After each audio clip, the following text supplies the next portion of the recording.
exciting remodel in the works here after today's ceremony. The building to my left is Bullard Hall, named after Rear Admiral Frederick C. Bullard, Superintendent of the Cutter School of Instruction from 1914 to 1918.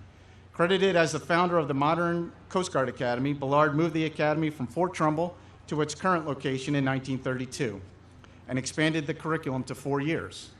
Bullard established the school's motto, Scientia Cedet Mare, the sea yields to knowledge, in 1920, and was an outstanding proponent of competitive sports.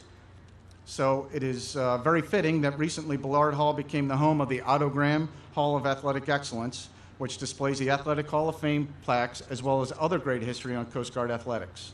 The members of the Hall of Fame are former Academy athletes and honorary members who have upheld the Coast Guard's core values of honor, respect, and devotion to duty. To your left is the Coast Guard Academy Alumni Center. Ground was broken for the building in October 2004 and completed in October 2005. Funds to build the Alumni Center came entirely from private donations from Academy alumni or Friends of the Coast Guard. Since 2006, it has served as a staging area for commencement, rain or shine, and President Bush, President Obama, Vice President Cheney, Vice President Biden, Secretary Napolitano, and Secretary Johnson have been in the building. And now, of course, we'll host today's commencement speaker, President Trump. The third floor of the Alumni Center houses the Admiral James M. Lloyd Institute for Leadership, which complements and supplements leader development efforts across the professional, intellectual, athletic, and values domains. The Alumni Association also sponsors our Link in the Chain program. The Link in the Chain program provides and perpetuates the tradition of linking Coast Guard Academy alumni with current cadet classes. This linkage is created between classes separated by 50 years. The first class to be linked were 1961 and 2011. The class of 2017 is linked with the class of 1967. Today we will welcome our class of 67 Link in the Chain representative, Dr. Cliff Carter, who shared the following regarding his class. Like today, the class of 1967 enjoyed beautiful weather. Our class graduated as the war in Vietnam was heating up. 50 years our senior, the class of 1917 was joining the service just as the U.S. was entering World War I. Because, as one of our classmates said, while we don't owe the Coast Guard Academy everything, I do feel that I owe it something. 50 years after graduating, the class of 1967 has just pledged to donate $500,000 to create a true student union in Leamy Hall, off to my right and to your left. Cliff reports that we are at the 90% mark and hope to obtain pledges for the remaining $50,000 for future cadets. Let's give the class of 67, if there's anybody here, please stand up and be recognized.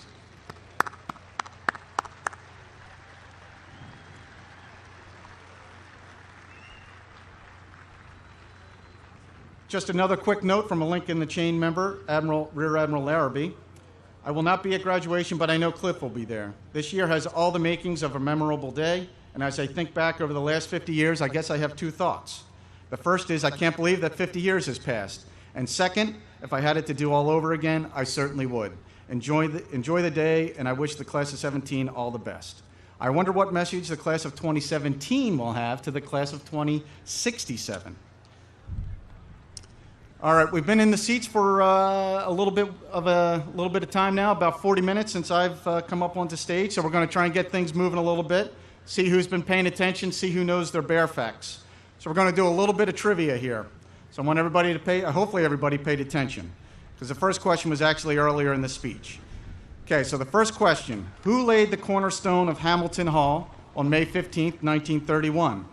Was it Treasury Secretary Andrew Mellon or Vice Admiral Harry Hamlet? If you think it's Harry Hamlet, please stand up. All right, I think I see a couple people standing up, and you may as well sit down because you are wrong.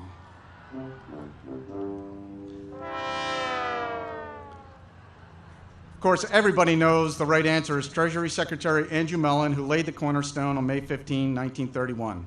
When Hamilton Hall was first built, the second deck was the officers' mess and a sick bay. Having the sick bay and the mess deck on the same area, I wonder if that says something about the food that they were serving back in 1932. Oh, thank you. Okay, next question. Everybody loves OBGY facts. When did the first live OBGY mascot come to live at the Coast Guard Academy? Was it A, 1910, or B, 1926? If you said B, 1926, why don't you come on and stand up?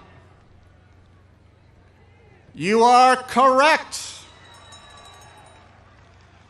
Of course, everybody knows the first live OBJI came to the Academy in 1926 when then Cadet Stephen Evans, also a future superintendent of the Academy, brought the bear to the Academy and named it OBJI for its objectionable presence. All right, this next one is one of my favorite questions.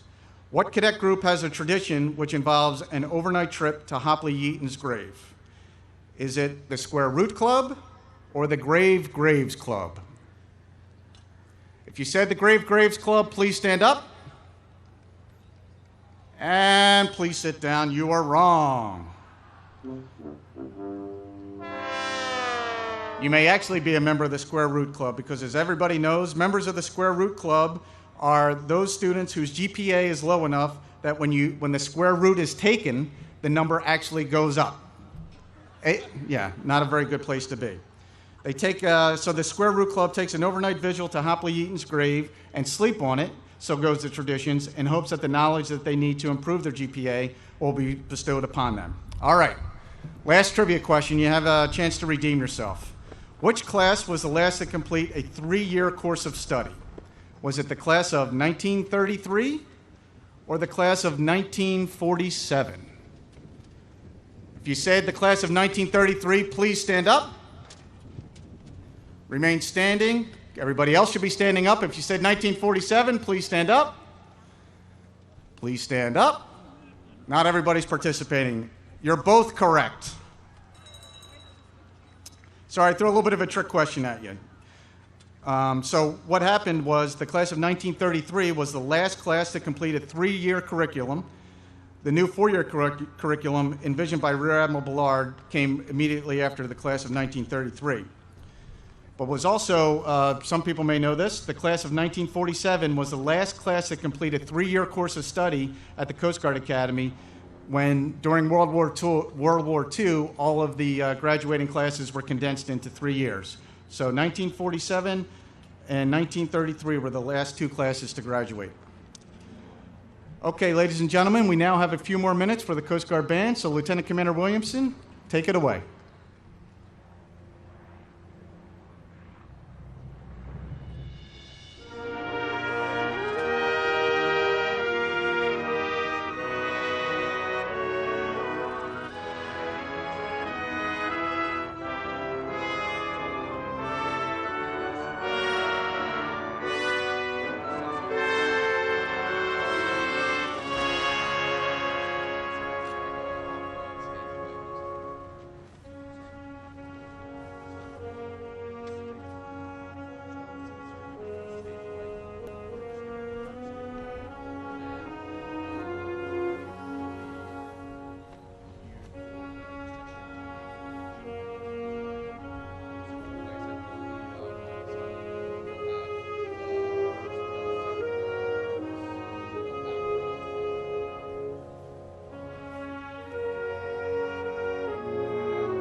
Just in time for a big round of applause for the Coast Guard Band. Ladies and gentlemen, isn't the band amazing?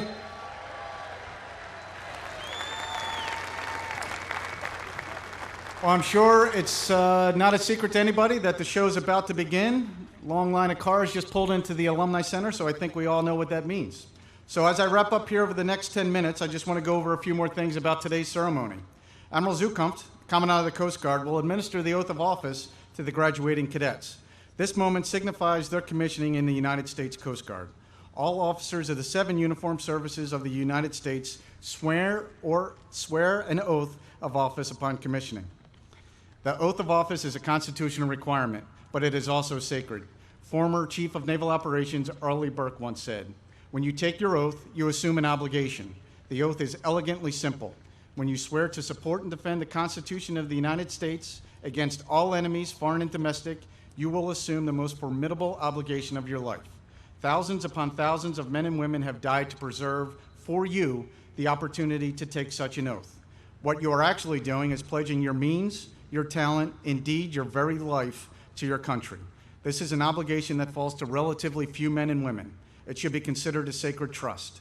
We hear much these days about the rights to which we are entitled as citizens of this great nation. There is less emotion about the corresponding duties to which we inherit.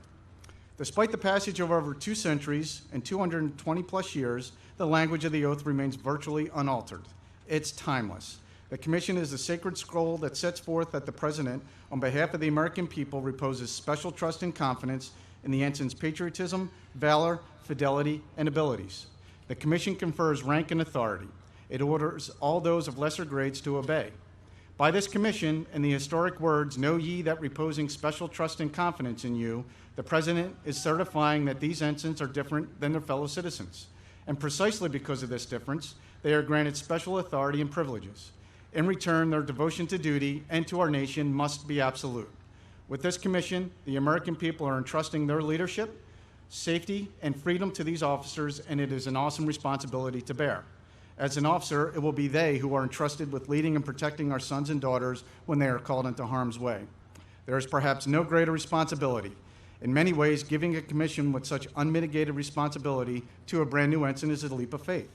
But these ensigns are well prepared. From the first day on reporting in day and walking across Chase Hall quarterdeck and reading the words, "Who lives here reveres honor and honors duty." They knew this place, this education, this experience was different. In 1994, the Coast Guard formally articulated the core values the service holds dear. These are embraced here at the Academy as well. Our core values are honor, respect, and devotion to duty. Embracing and living these core values started for the class of 2017 during SWAB summer. During a special dinner, cadets delved into, discussed, debated, and celebrated the relevance and meaning of the Coast Guard's core values of honor, respect, and devotion to duty before formally called upon to personally embrace these virtues. Why are they so valued by our organization? Why do small boat coxswains venture out into the storm? Why do rescue swimmers jump out of perfectly good helicopters? Why will your sons, daughters, brothers, sisters, friends, or family position themselves on the cutter to come in behind the next big hurricane? Because they honor human life, innocently threatened by circumstance. They respect the training that will almost guarantee they'll succeed, and because the discipline of their preparation will equal the performance of their duty. Standards are the key. Values are the source of those standards. All right, ladies and gentlemen, as I said, we're getting close. You all know that you came over here in some buses. We may have underestimated the size of the crowd, so there may not be enough buses to get everybody back to the shuttles or back to the parking lots, but we've got a plan in place. Some of you may know that Admiral Rendon is a big fan of the Go Bears, so we're going to have a little Go Bears contest. I'm going to point to the first 2 sections on my left. I'm going to ask you to do a Go Bears, then all you folks in the middle, and then again on the right. Whoever comes up with the loudest Go Bears will get first seats on the buses, okay? I mean it. There's no kidding around now. All right. So, first 2 sections on my left. On the count of 3, let's hear it. 1, 2, 3. Not so bad. All right. Here we go, middle. You've been sitting in these fancy seats. Let's go. On the count of 3. 1, 2, 3. Oh, okay. All right. Right side. Here we go. Count of 3. 1, 2, 3. Oh, my goodness. All right, that wasn't bad. All right, I better make a call to the boss. Hold on. He's going to kill me for this. Same thing happened last year. This is terrible. Guaranteed not to be back next year. Yes, sir. It's Bob. Yes, sir, again. Yeah, the whole Go Bears thing, they all killed it. Now I can't tell who the winner is. Oh, that's fantastic. Yes, Mrs. Rendon's in the audience as well. No, she's going to hear this. I'm sorry. You're going to have to pay for this later, sir. Okay. All right.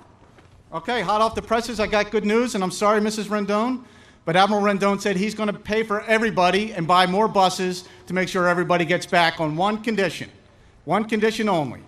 Everybody's going to give us one last Go Bears, okay? On the count of 3. 1, 2, 3. Yeah, that wasn't good enough. We got the class up here. We got the President of the United States here. I want to hear it one more time. 1, 2, 3. There we go. All right.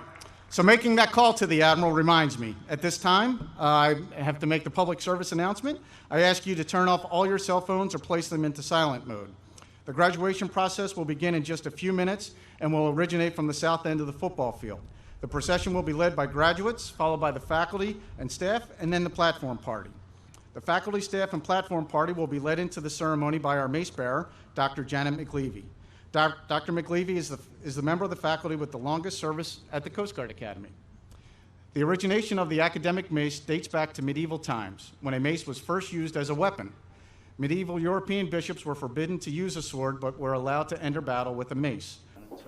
What's the next step that Congress should be taking? Continuing with the investigation, and I am absolutely convinced we need a select committee, and I've said that for a long time. There are too many dimensions of this issue. What about a special prosecutor?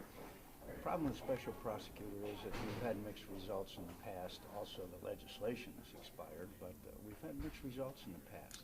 I happen to favor a select committee. If Comey testifies, do you take him at his word?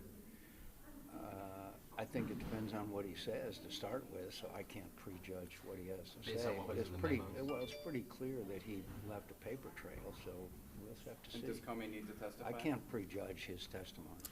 Does Comey need to come testify publicly? I think eventually he will. I think the way that this thing is evolving. And with the Watergate comparison, do you think that we are inching think toward it's- impeachment proceedings, or is it too early to talk? I think it's too early, but I was using that and Iran-Contra and other like similar situations, not just Watergate, Iran-Contra. The way Ronald Reagan was able to overcome Iran-Contra was he got everything out so there were no more questions so the country could move on. That's what we need to do now, is get all the information out and then move forward. Thank you, Senator. Appreciate I'm it. sorry for asking you for backward history. That's all right. I should know better. Testifies. Is that obstruction of justice? Well, we'll see, but certainly there's some legitimate concerns about that. What would the next step be? If Comey comes and testifies, what happens after that? Some of your House We'll have to members, listen to his testimony and see what he says. would you like him to come testify? Sorry, absolutely, Guys, I have yes. to brief her on this. Absolutely, yes. Thank you. Thank you, guys.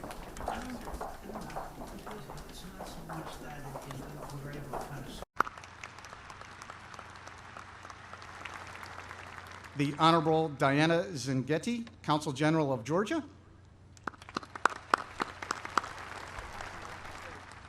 Rear Admiral Jose Manuel Guido Romero, Deputy Director, UNIVAV of Mexico.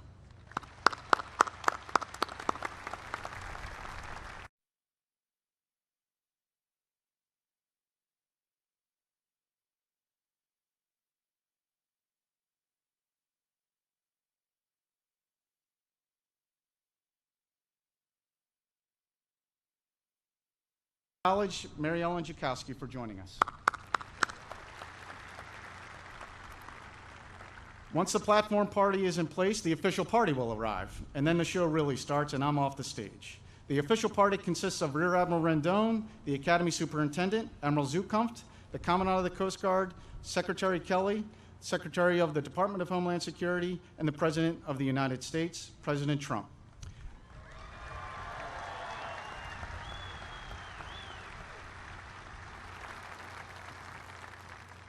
Ladies and gentlemen, we hope you enjoyed today's ceremony. And we congratulate the family and friends of today's graduates who have traveled so far to join us today to meet the newest officers of the United States Coast Guard. We'll pause briefly before starting the ceremony.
Will the audience please rise for the arrival of the graduates and remain standing for the arrival of the official party?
Good morning, ladies and gentlemen.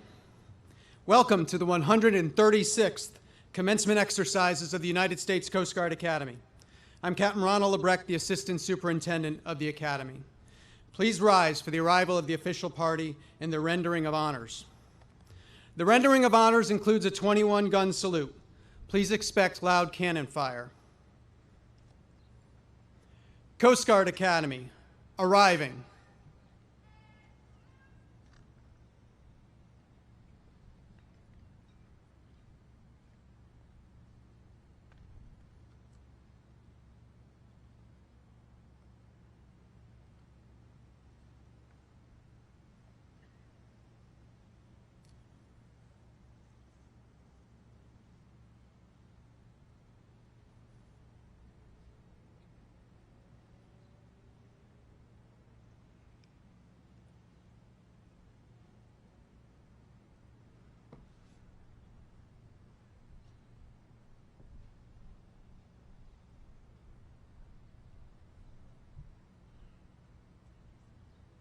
Coast Guard, arriving.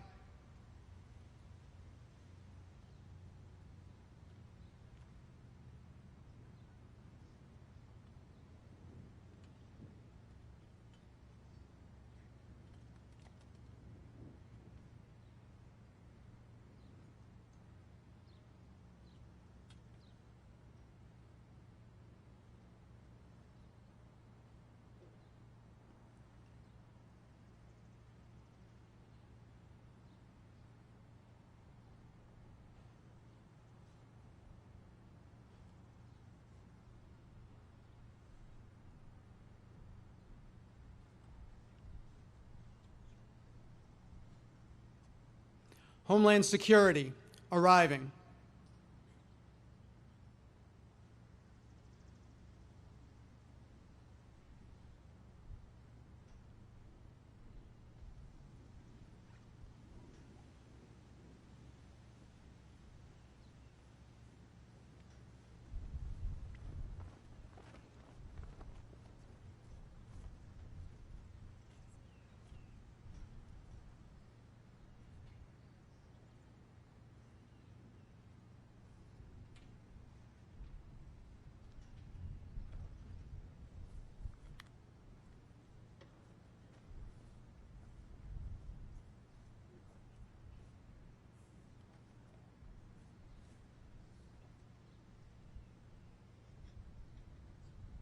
Military personnel, hut-tin, hut!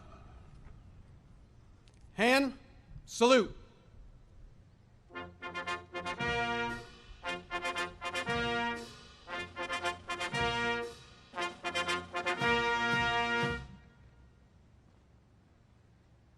Ladies and gentlemen, the President of the United States of America, arriving.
Ready? 2. Please remain standing for our national anthem. Military personnel, hut and hut. Hand salute.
Ready? 2.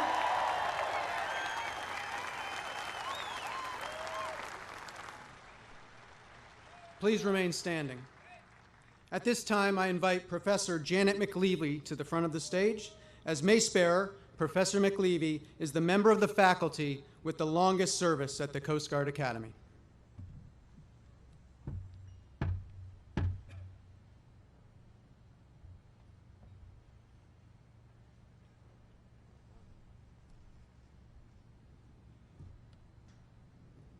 The 136th commencement exercises of the United States Coast Guard Academy are now convened.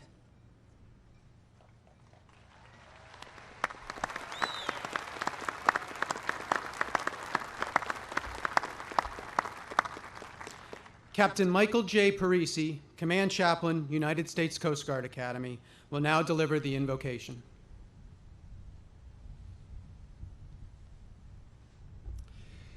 Let us pray.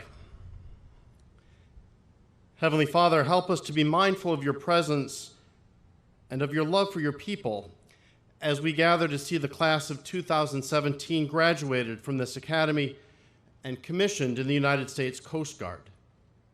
We thank you for the perseverance and strength of purpose that bring them to this happy day. We thank you too, Lord, for all who have offered them support and encouragement along the way, for parents and family and friends, for teachers and coaches, for the leadership of the Academy and of the nation, for mentors, sponsors, and clergy. Amen.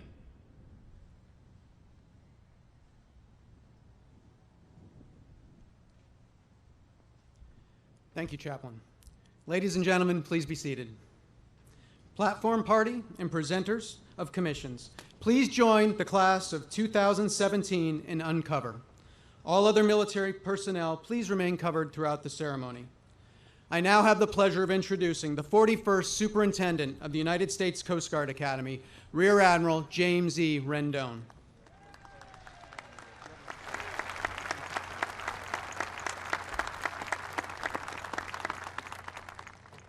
Well, good morning, everyone.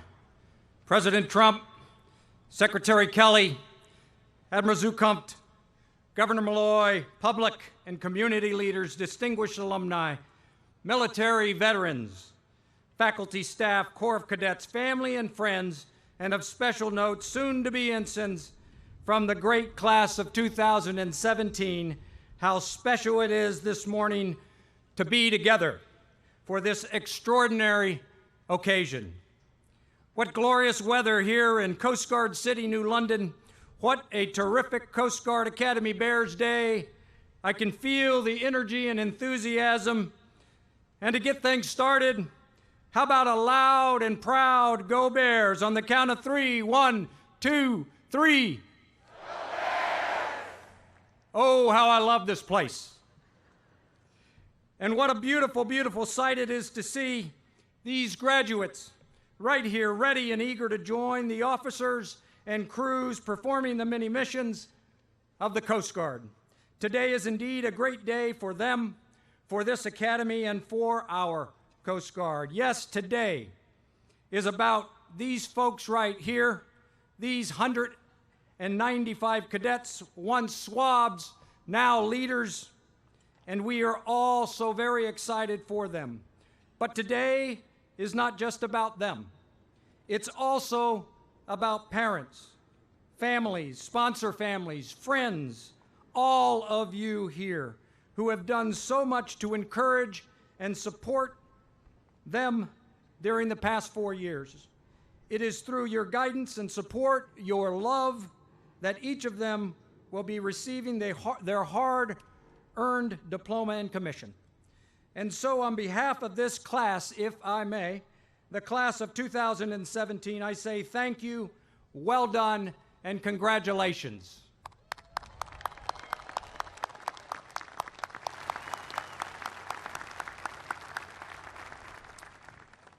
This place, the United States Coast Guard Academy, works hard and works together on our main calling to educate, train, develop, and inspire leaders of character, leaders that leave here with the strength of character to meet the expectation and challenges of our Coast Guard, of our nation, and community of nations around the globe.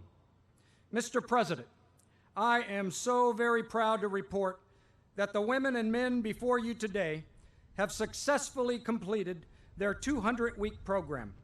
They have individually and collectively, as a class, as a team, as a family, exercised, flexed, and truly have strengthened their character muscles academically, athletically, and professionally these past 4 years. The mission here for this class is complete. They are indeed ready and will be always ready to take on the responsibilities of a commissioned officer in our great Coast Guard. We, the faculty and staff here, have the utmost confidence that they will serve and lead and succeed with unwavering zeal and care and determination. Congratulations to the faculty and staff who prepared them, all of you here that have supported them. Congratulations to this impressive class. Go Commencement, go graduates, and forever go Bears.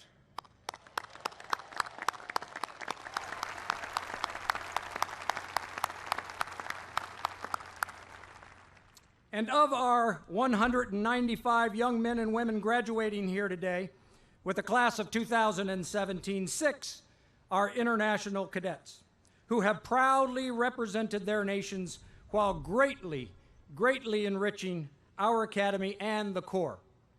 At this time, we invite these international cadets, along with members of their national delegation, to stand when their names are called and remain standing.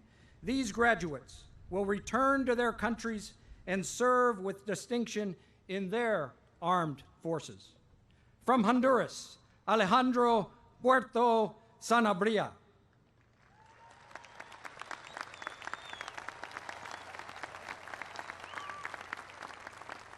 From Georgia, Eldor Sangaladize.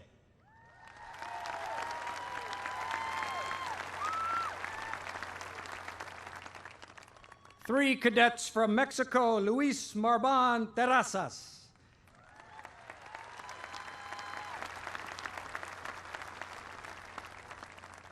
Nineve Penada Carranza.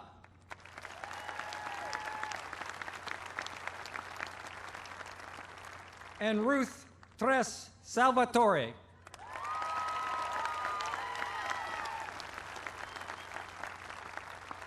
And lastly, from the Marshall Islands, James Miyazoyi.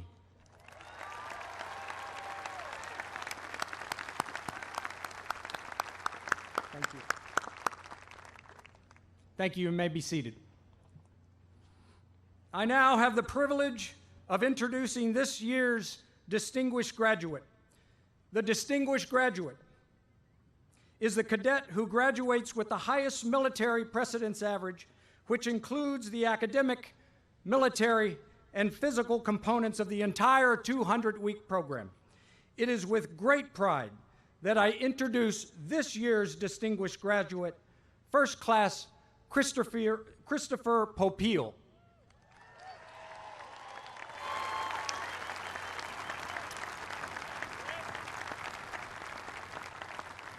First class Christopher Popeil is from St. Augustine, Florida. He majored in operations research and computer analysis. This past academic year, First Class Popeil completed a project that created a decision support tool that ranks by priority Coast Guard small boat stations within a district based on various mission and environmental factors. Impressively, he was also working that project in the fall semester while also being the regimental chief of staff. Talk about time management challenges. In the summer of 2016, First Class Popeil worked with the Office of Requirements and Analysis at the Coast Guard headquarters to learn how operations research is used to solve some of the most important issues facing our Coast Guard today. Next month, First Class Popeil will report to the Coast Guard Polar Star, his first choice apparently, in Seattle, Washington, where he will serve as Deck Watch Officer. I have the utmost confidence that First Class Popeil will do great things in our Coast Guard, just as he has done here at the Academy. Please join me in another round of applause for the distinguished graduate of the United States Coast Guard Academy, class of 2017, First Class Christopher Popeil.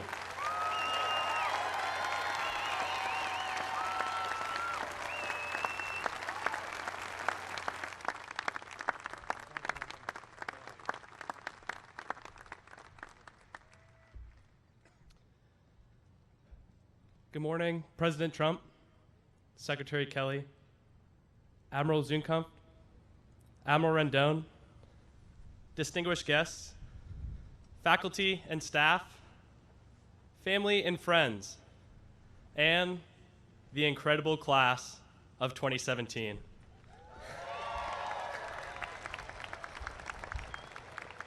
I thank you all for joining us to celebrate the hard work and achievements of our great class, and I thank you for the opportunity to speak on this momentous occasion.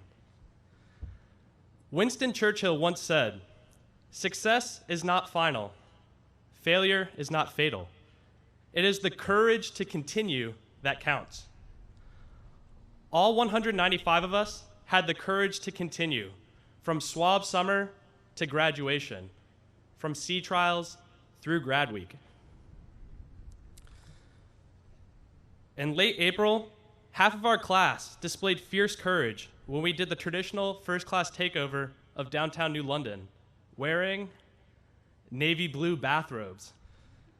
Hey, we were showing our Coast Guard pride, and sure, we received some strange looks, and maybe we looked a little bit absurd, but we wanted to do something that no other cadets had done before. Our class unity emboldened us, and relying on one another, we turned this event into one of the most memorable nights of our lives.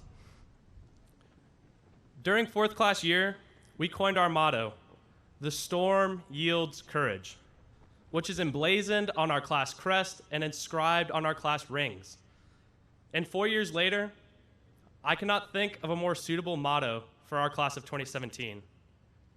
Everyone has experienced their own trials and tribulations, but the fact that we are all here today proves that we have had the courage to weather these storms. This was no easy task. Rigorous lectures, late-night lab reports, morning drill, capstone projects, papers, sail stations, inspections on fifth deck, and so much more. And these were not tasks that we completed by ourselves. We had an advisor and mentor in Lieutenant Commander Brooke Millard. She is genuine, straightforward, and most importantly, passionate about the Coast Guard and our class. She knew when to go to bat for us, but she also knew when to give us some tough love. As a result, Lieutenant Commander Millard helped foster unity among us, and together, we've triumphed. Now, just last week, Nick Mombello asked me, what will you miss the most about New London? And I had trouble thinking of places because I could only think of faces. When I think of New London, I think of the faces of all the incredible people whom we have had the honor to interact with over the past 4 years. Faculty, coaches, family, and friends. People who have supported us, motivated us, and pushed us to become who we are today. Thank you for providing endless phone calls, care packages, and cheers from the stands. From personal experience, I know how unity can give individuals courage to get through their own storms. During our second class year, I broke my elbow playing basketball, which required major reconstructive surgery. This was the second time during my cadet career that I had broken the same elbow, and I thought for sure that my time at the academy was coming to an early end. I was defeated, and I was ready to give up. When I returned from the hospital, I had planned to isolate myself and just wallow in my misery. But as I opened my door, I found my classmates there, waiting for me, determined to get me back on track. Their unconditional support was overwhelming, and it gave me the courage to fight, to work with my classmates, and to push myself to improve. Without my classmates, I would not be here today giving this speech. Finding courage through unity has occurred individually as well as collectively. This year, we were informed that we would not have a traditional castle dance. Instead, our class banded together and planned arguably a better formal event. The wedding down at the Copley Fairmont in Boston was an elegant and beautiful night, and it was the perfect culminating event for our class. It is a night we'll remember for years to come. Additionally, our class was the first CGAS class to retain everyone through the summer training program, and now we graduate one of the largest groups of prepsters ever.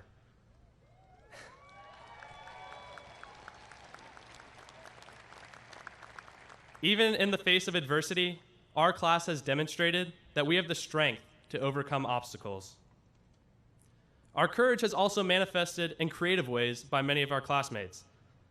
Although we look the same in uniform, underneath there is a multitude of personalities and talents. Audrey Gainier uses her prodigious drawing and painting abilities to create masterpieces for the Cadet Art Show. John Dillard has been able to master just about every instrument known to humankind. Kyle Phillips, Andrew Doyle, and Casey Dieter Leeds started the high-energy band Broken Sticks, and they filled every venue that they played in downtown New London. Austin Ross catalogs our class events with a keen photographer's eye. Serge Danecko and Will Glick write poetry and edit the literary journal Id Est. Nikki Barnes has led the Coast Guard sailing program to national prominence. And Dan Fioravani showed off his comedic chops when he stepped off the wrestling mat and onto the stage. These are just a few examples of our classmates willing to show a vulnerable side of themselves, all for the sake of self-expression.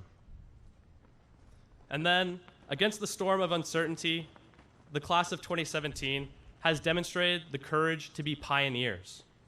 To further inclusion and diversity, Shana Wazell led a group of cadets to develop the Diversity Peer Educators Program. Trey Maxim decided one major just wasn't enough, so he decided to go and finish as a double major. Tyler Carlsgaard has worked tirelessly to set himself up to be a chemical engineer for the Coast Guard. And several people, such as Sydney Wagner, have dedicated a lot of their time as first-generation college students. The initiative and dedication of these and many of our shipmates reassures us that the Coast Guard will be in good hands. Lastly, we have also been able to find courage through unity in the face of tragedy. The passing of Beso and Soso our third class year was a difficult period for all of us, and recalling it now still brings sorrow to our hearts. It is never easy to lose a member of your family. But by unifying as a class to support one another, we have summoned the courage to keep them in our hearts, and through our every success and every challenge we overcome, we honor their memories. And now, 2017, we've made it. We are on the verge of receiving our diplomas and our commissions, the rewards for 4 rigorous years at the Coast Guard Academy. And I wish to leave you all with one last reminder that through unity and courage, we have all achieved so much already. And it's time to show the rest of the world just what we're capable of. Let us be relentless. Let us be tenacious, and let us be courageous. And know that we are never alone, because we have 195 brothers and sisters, all ready to help whenever necessary. Go Bears, go Commencement, and forever, go Class of 2017. Thank you.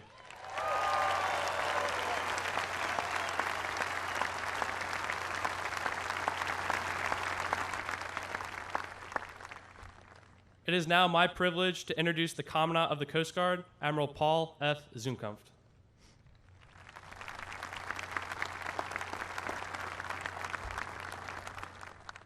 Thank you, Cadet First Class Popiel, and thank you to the class of 2017. It is a real honor to be here today because we are a Division III interscholastic sports team here at the Coast Guard Academy.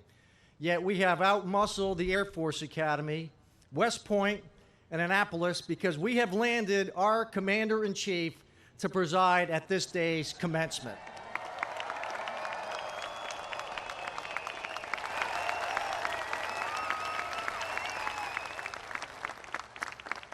Tomorrow morning, I am going to testify before our House Appropriations Committee. These are the individuals who write checks for our service. And we have often told ourselves we are a service that does more with less. And I'm here to say we are a service that does more because we have the best. And the best are sitting here before their parents, their family members today. But here's what I'm going to say.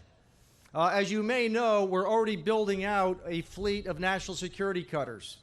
That program of record was going to be truncated about 5 or 6, and now we're building 10. We're building out 58 fast response cutters, and many of you will be assigned to those.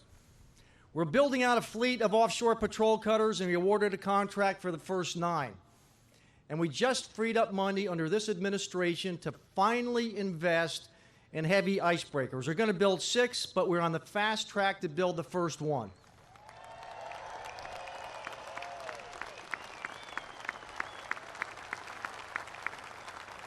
We're missionizing brand new aircraft. We're growing the end strength by over 5,000 of our active duty Coast Guard. So what I'm here to say is I can't get you out of those seats into ensign shoulder boards and out to the fleet, into the air and into the ports and into cyber fast enough. So I will fast forward my comments here today. But let's look at where you sit today. For the last 200 weeks, you have been students of the principle of leadership, leaders of character. And so when you walk off today, you will be graduates. And my expectation is that you will be leaders of character, but it's going to be 24/7. And so what does it mean to be a leader of character? Well, we are in the business as a military service, first and foremost, about national security. But with national security also comes public trust. And the two of those are interwoven, but you don't have both of those unless you have leaders of character. And so what does public trust look like?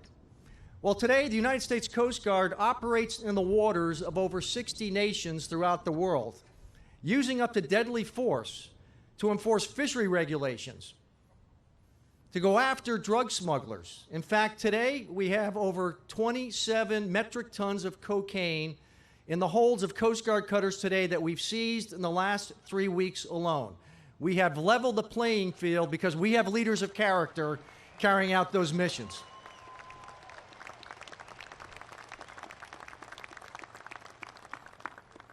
And when I meet with all of the Arctic nations, they look to the United States Coast Guard as the leader in the Arctic. As they see this world open up, but what fills that vacuum? And they look to the United States Coast Guard to fill that vacuum. because we are first and foremost a military service, and we've opened up a whole new front in cyber as well.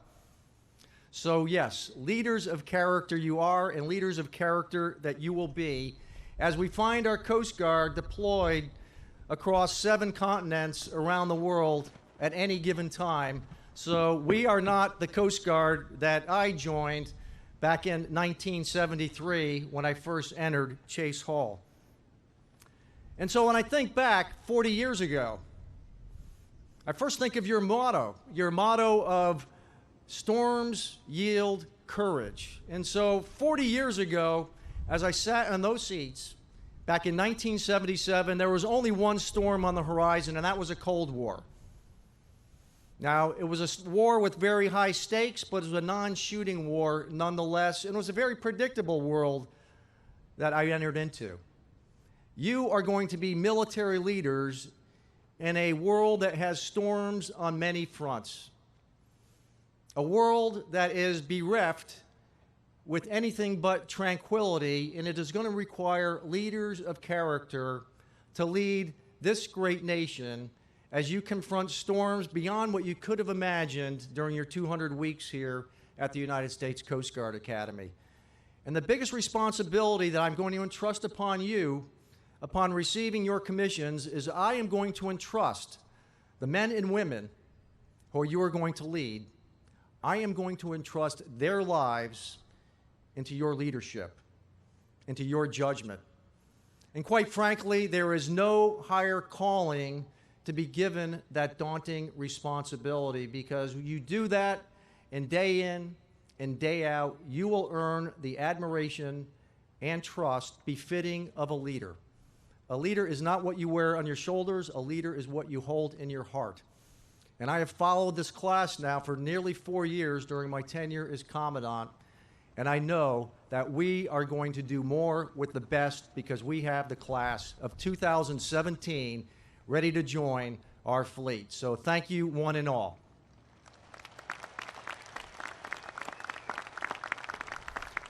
And at this point, it is my honor to introduce no stranger to public service, a mere 45 years in the United States Marine Corps, rising from E1 to a 4-star general. But he leads the 3rd largest agency, a force of over 225,000, larger than the United States Marine Corps, in the Department of Homeland Security, our 5th Secretary, the Honorable John F. Kelly, the Secretary of the United States Coast Guard. Thank you.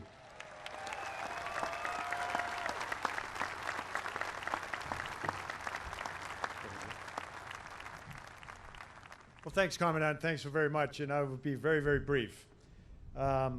2 bits of advice, and I know probably an awful lot of people have been giving you advice, but I'll tell you the ones that got me through 45 and a half years of leading Marines, soldiers, sailors, airmen, and coasties in combat and in peacetime. Take care of your people. Train them, mentor them, defend them. They will do anything you ask them to do. They'll show up to work on time. They will put their lives at risk on the high seas, interdicting drugs in tons, dealing with the most dangerous men on the planet, or they would jump out of a helicopter in the middle of the night into raging seas to save someone's life. All you have to do is lead them.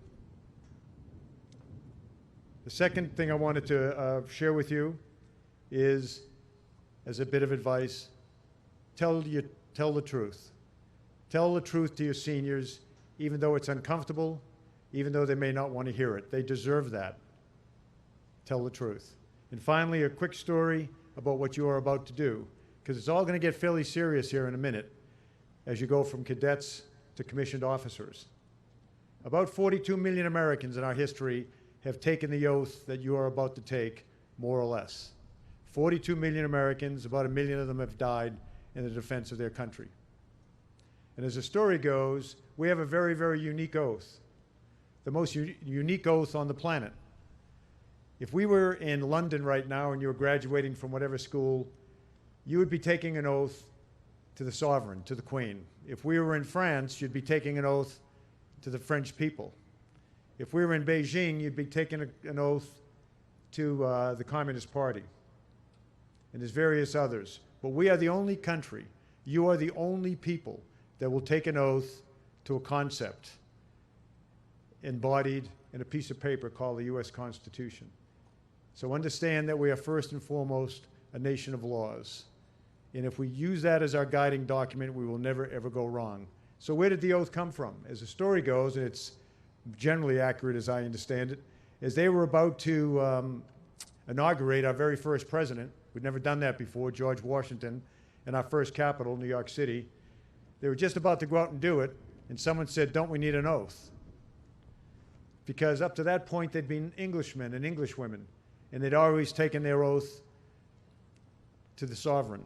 So they sat down and they wrote up the oath that you generally are about to take. They handed it to George Washington just before he became president, and the only thing he added to that oath was, so help me God. So as you take the oath today, understand that you are swearing to the American people, to a piece of paper, to uphold the Constitution of the United States against all enemies, foreign and domestic, and to your death, you're willing to go to fulfill that oath. So from one Marine to a whole bunch of cadets just about to be commissioned officers, I wish you well, fair winds and following seas, as we say in the naval services. God bless you. God bless your parents. And now go do it and lead those young coasties into what duties that they're accomplishing. So again, I'm incredibly proud to be up here. And with that, my duty, my honor now is to introduce our president, our commander-in-chief, Donald Trump. Thank you very much.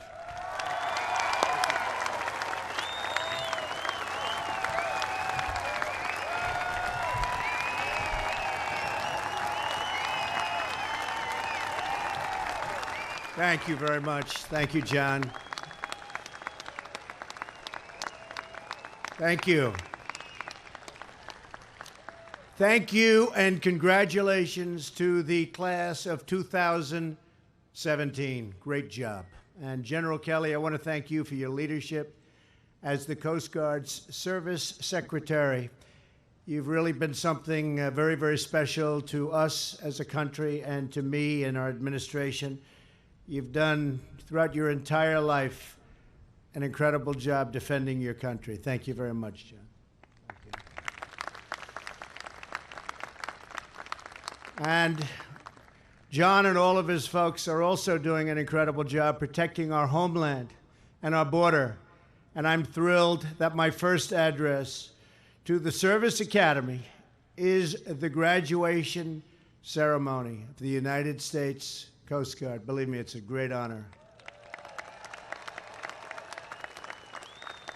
I've been here before, and it's a very, very special place. Every cadet graduating today as your Commander-in-Chief, it is truly my honor to welcome you aboard. And you should take a moment to celebrate this incredible achievement. Governor Malloy, thank you for being here. Governor, thank you. We're glad you could join us, and I know how busy the governors are nowadays, and they're out there fighting. It's never easy. Budgets are a little tight, but we're doing a job. All of us are doing a job working together. I want to also thank Admiral Zukroft and his leadership. His leadership has been amazing. Today's graduates will be fortunate to serve under such capable and experienced Commandant. He really is fantastic. Thanks also to Admiral Rendon, the Academy Superintendent. Admiral, I understand you come from a true Coast Guard family. 2 brothers, a nephew, a cousin, have all passed through these halls. That's very impressive. I guess you like the place, right? Somebody in your family has been doing something right, I can tell you that. I'm sure that they all are very proud, just as we are very proud of the fine young officers who are graduating today, Admiral, on your watch. I would also like to take this opportunity to express our appreciation to all of the parents and the grandparents and family members who have supported these amazing graduates. Give your parents and everyone a hand. Come on.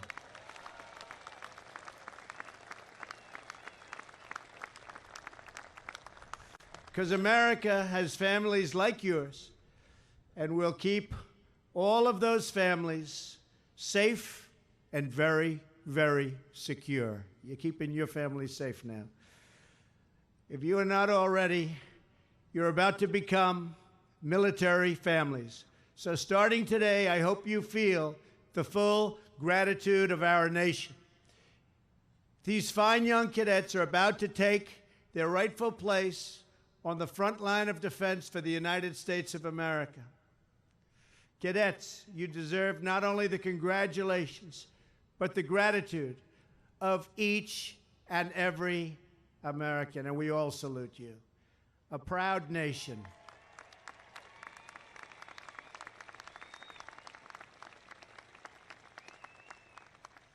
And you're a part of a very, very proud nation, which salutes the 195 cadets of the Coast Guard Academy class of 2017. Good job.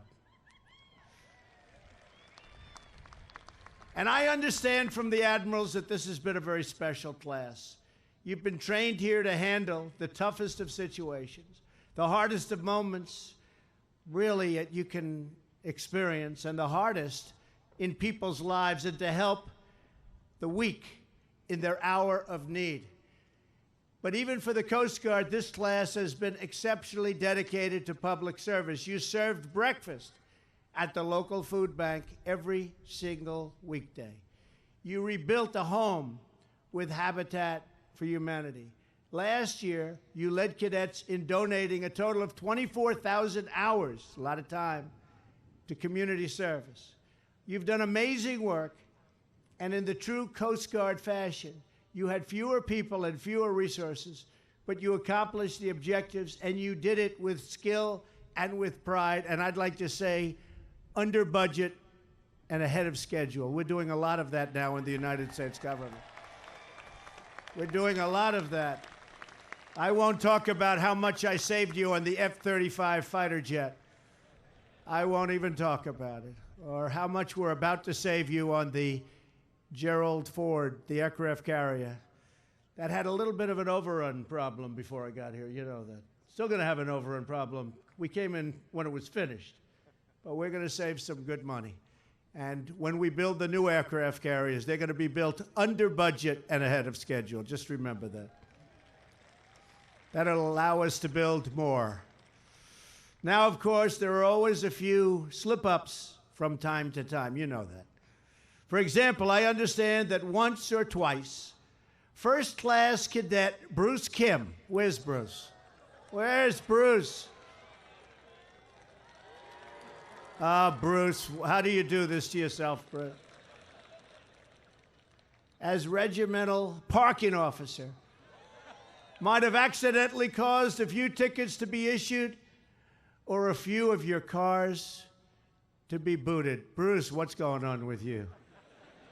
But cadets, from this day forward, we want everyone to have a clean slate in life. That includes Bruce, right?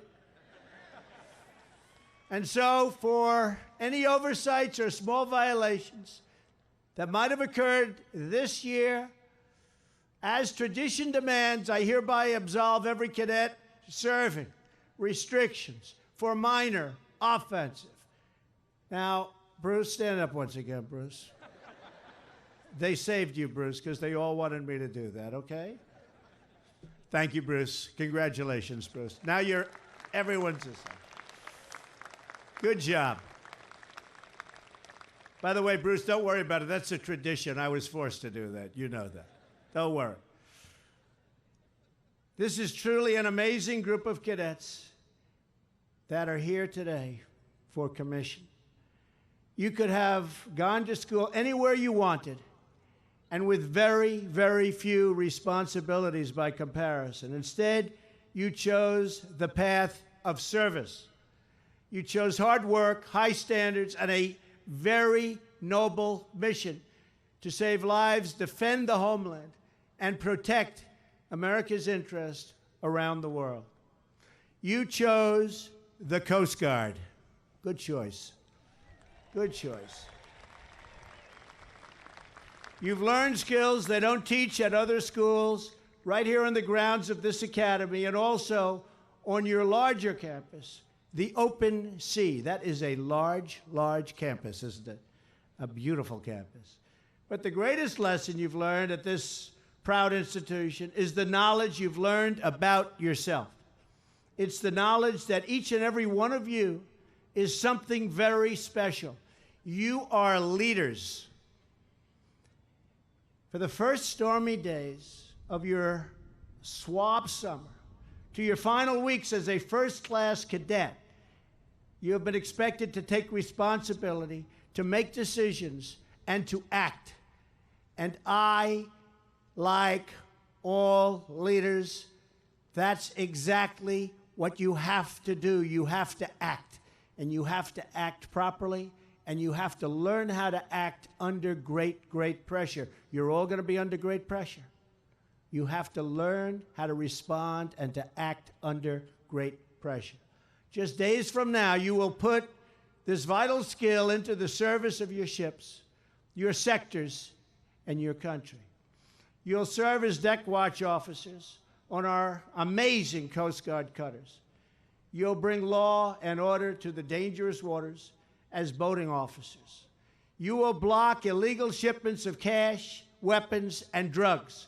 You will battle the scourge of human trafficking, something that people haven't been talking about, one of the big, big plagues of the world, not our country only, the world, human trafficking. Americans will place their trust in your leadership, just as they have trusted in generations of Coast Guard men and women, with respect for your skill, with awe at your courage, and with the knowledge that you will always be ready. You are always ready. Not only will our citizens trust in your leadership, your commanders will trust you as well. The Coast Guard is the gold standard in delegated decision-making, down to chain command. So just as your instructors have at the academy, your Coast Guard commanders will explain their vision, and then they will trust you to get the job done. Just like I, as your president, will also trust you to get the job done. It's amazing to think of the adventures that are about to begin for you. Across the country this month, millions of other students are graduating, high school, college. Many others are wondering, just what am I going to do? They're saying to themselves, what are they going to do? You know what you're going to do. Many, many students are graduating from college right now. They're saying, what am I going to do? Where am I going to go to work? You know it. You picked a good one, by the way. You picked a beautiful one, a good one, and we're really proud to have you, I can tell you. Years from now, some of them may look back and ask themselves whether they've made the right choice, whether they've made the most of the opportunities they've been given. In the Coast Guard, you will face many challenges and many threats. But one thing you will never have to face is that question of, what will I do? When you look back, you won't doubt.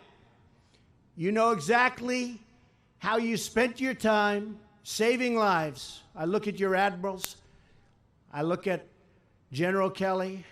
I look at some of the great people in service, and I want to tell you, they're excited about life. They love what they do. They love the country. They love protecting our country, and they love what they do. Is that right? Good. I didn't think anyone was going to say no. That would have ruined our speech, right? They're great people. You always know just what you'll be, the leaders and officers of the United States Coast Guard.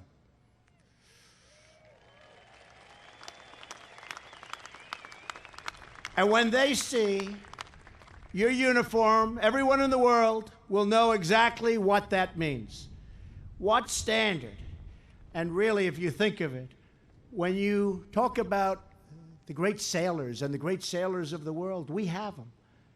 But what stranded sailor doesn't feel relief when those red racing stripes break the horizon? What drifting soul at sea, with only a short time left to live, doesn't rejoice at the sound of those chopper blades overhead coming back and coming down to rescue them from death? What poison peddling drug runner, the scourge of our country, doesn't tremble with fear when the might of the Coast Guard comes bearing down on them? In each case, we know the reason. America's life-saving service is on the way.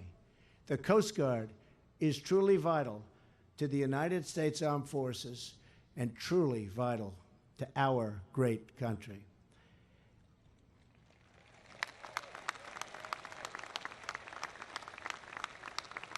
Out of the 5 branches of our armed services, it's only the Coast Guard that has the power to break through 21 feet of rock, solid Arctic ice, right? You're the only ones. And I'm proud to say that under my administration, as you just heard, we will be building the first new heavy icebreakers the United States has seen in over 40 years. We're going to build many of them. We need them. We need them. The Coast Guard stands watch at our ports, patrols our waterways, and protects our infrastructure. You defend America in a world of massive and very grave threats. Soon, some of you will be leading boardings of suspicious vessels, searching for the most deadly weapons, and detaining criminals to keep our people safe. Others of you will work with partners in scores of countries around the globe, bringing in the full power of the United States Coast Guard right up to those distant shores, and some of those shores are very far away. To secure our borders from drug cartels, human smugglers, and terrorist threats, Coast Guard cutters patrol more than 1,500 miles below our southern border. A lot of people didn't know that.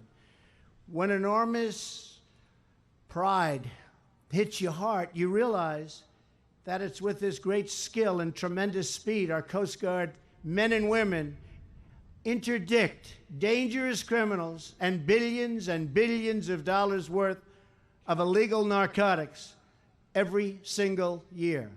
Your helicopters launch from the decks of world-class national security cutters, and they chase drug smugglers at speeds far in excess of 50 knots. In rough seas, at high speeds, our incredible Coast Guard snipers take their aim at the smugglers' engines.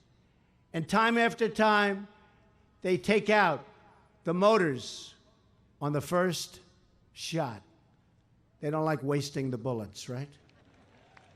They actually don't. Your slice through roaring storms and through pouring rain and crashing waves is a place where few other people will ever venture. Exciting, exciting. But you have to have it in your heart. You have to love it, and you love it. In the Coast Guard, you don't run from danger, you chase it. And you are deployed in support of operations in theaters of conflict all around the world.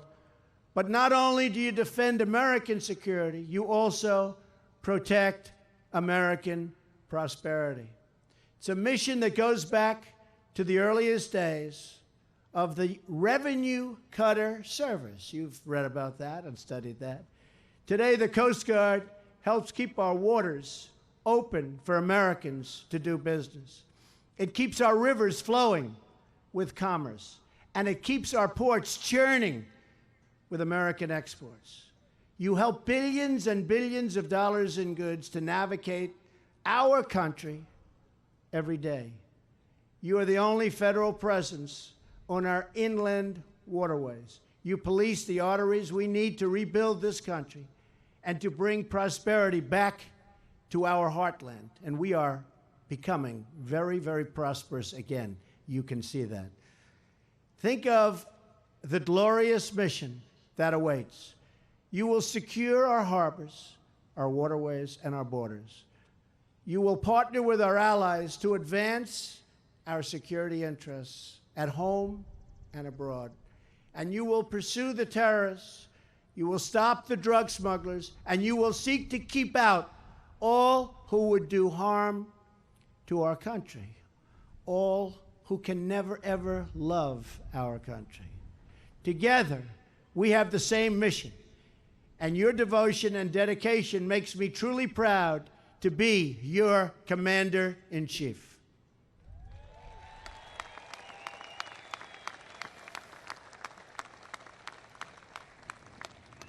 Thank you. Now I want to take this opportunity to give you some advice. Over the course of your life, you will find that things are not always fair. You will find that things happen to you that you do not deserve and that are not always warranted. But you have to put your head down and fight, fight, fight. Never, ever, ever give up. Things will work out just fine.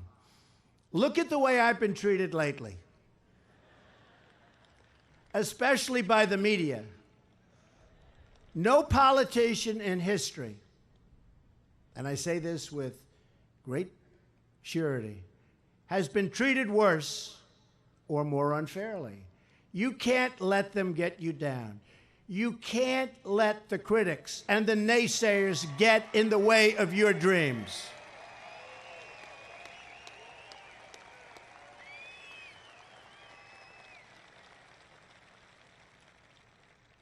I guess that's why I won. Thank you. I guess that's why we won. Adversity makes you stronger. Don't give in, don't back down, and never stop doing what you know is right. Nothing worth doing ever, ever, ever came easy. And the more righteous your fight, the more opposition that you will face.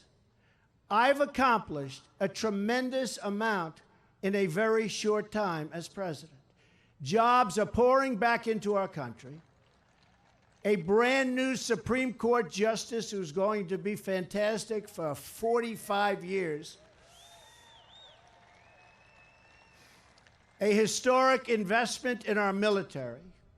Border crossings, thank you to our general, are down more than 70% in just a short period of time. A total record, by the way, by a lot. We've saved the Second Amendment, expanded service for our veterans. We are going to take care of our veterans like they've never been taken care of before.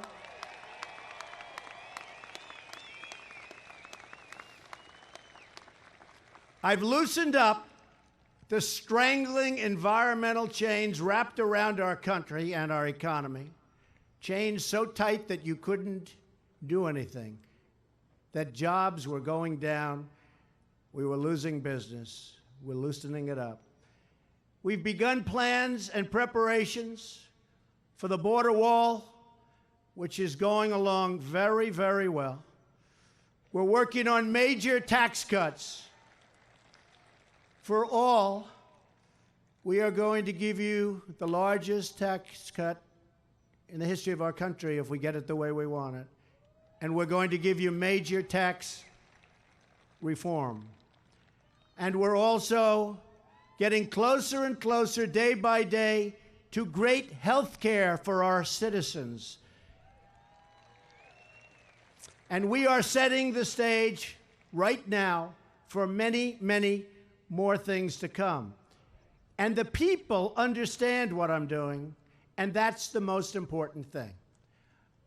I didn't get elected to serve the Washington media or special interests. I got elected to serve the forgotten men and women of our country, and that's what I'm doing. I will never stop fighting for you, and I will never stop fighting for the American people. As you leave this academy to embark on your exciting new voyage. I am heading on a very crucial journey as well. In a few days, I will make my first trip abroad as president, with the safety, security, and interests of the American people as my priority. I will strengthen old friendships and will seek new partners, but partners who also help us, not partners who take and take and take. Partners who help, and partners who help pay for whatever we are doing and all of the good we're doing for them, which is something that a lot of people have not gotten used to, and they just can't get used to it. I say, get used to it, folks. I'll ask them to unite for a future of peace and opposition, for our peoples and the peoples of the world. First in Saudi Arabia, where I'll speak with Muslim leaders and challenge them to fight hatred and extremism and embrace a peaceful future for their faith. And they're looking very much forward to hearing what we, as your representative, we have to say. We have to stop radical Islamic terrorism. Then in Israel, I'll reaffirm our unbreakable alliance with the Jewish state. In Rome, I will talk with Pope Francis about the contributions of Christian teachings to the world. Finally, I'll attend the NATO summit in Brussels and the G7 in Sicily to promote security, prosperity, and peace all over the world. I'll meet scores of leaders and honor the holiest sites of these three great religions. And everywhere I go, I will carry the inspiration I take from you each day, from your courage and determination to do whatever is required. Save and protect American lives. Save and protect American lives. We want security. You're going to give us security.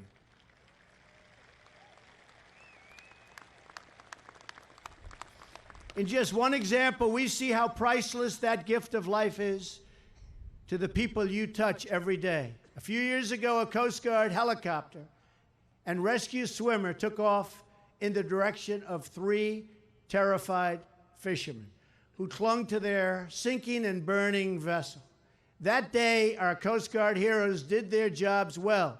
They flew over the sea, despite tremendous danger, and extended a helping hand at the moment it was most urgently needed. There was very little time left. But that's not the most remarkable part of that story. As one Coast Guard swimmer put it, you do that stuff all the time. You do it every hour of the day. Something is happening all the time with the United States Coast Guard. You do an amazing job. A remarkable thing happened with that rescue, but when you think of it, you do those rescues all the time. There, the Vietnamese fishing captain grabbed the swimmer's hand. He looked at his Coast Guard rescuer in the eye and said, "I was asking God to please let me live. I need to see my kids. Please, God, please let me live so that I can see my kids. Then God sent me you." That's what he said.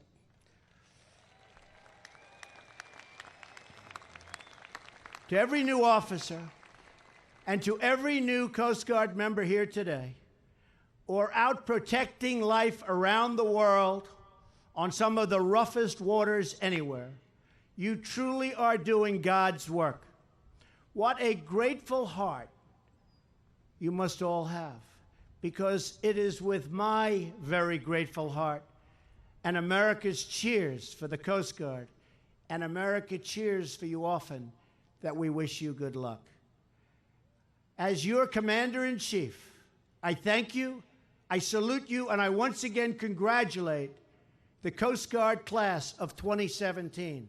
God bless you, God bless the Coast Guard, and God bless the United States of America. Thank you very much. Thank you. Thank you very much. Thank you, everybody. Great honor. Good luck. Enjoy your life.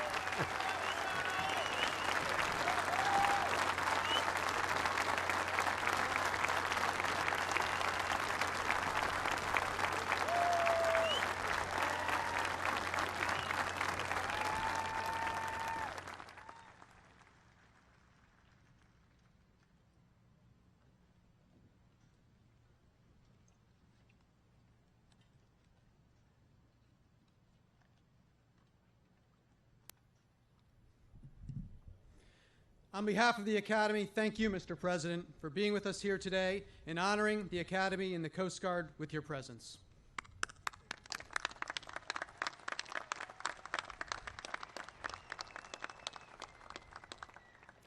I would now like to present the United States Coast Guard Band, conducted by Lieutenant Commander Adam Williamson, who will perform a medley of service marches.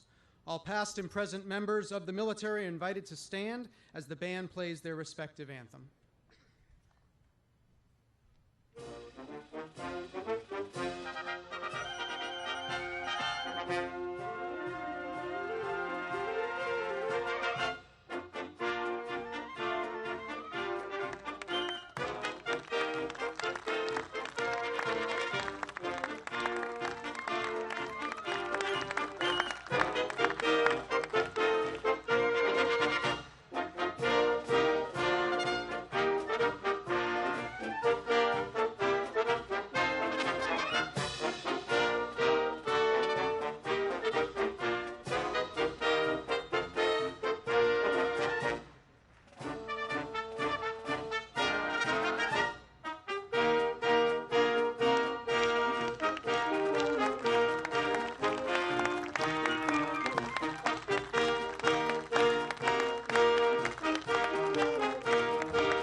Thank you, Lieutenant Commander Williamson and the Coast Guard Band.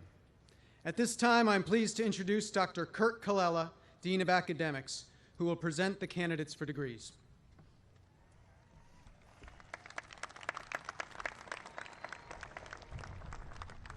Mr. President, Mr. Secretary, Admiral Zukunft, Rear Admiral Rendon.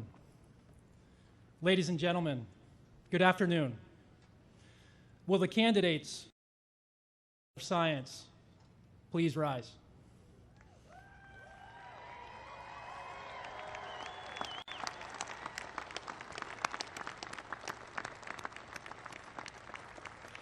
Rear Admiral Rendon, as Dean of Academics, I have the honor of presenting to you the candidates for the degree of Bachelor of Science. They have been examined and approved by the faculty.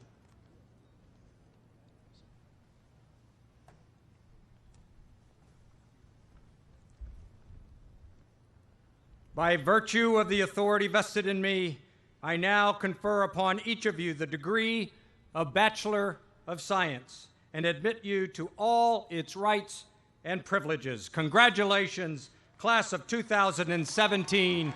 Well done.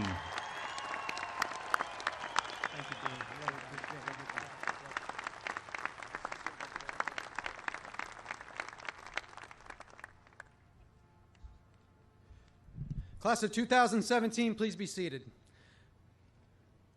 I am now pleased to introduce Captain Melissa Rivera, the United States Coast Guard Academy's 35th Commandant of Cadets, who will present the candidates for commissioning as Ensign in the United States Coast Guard.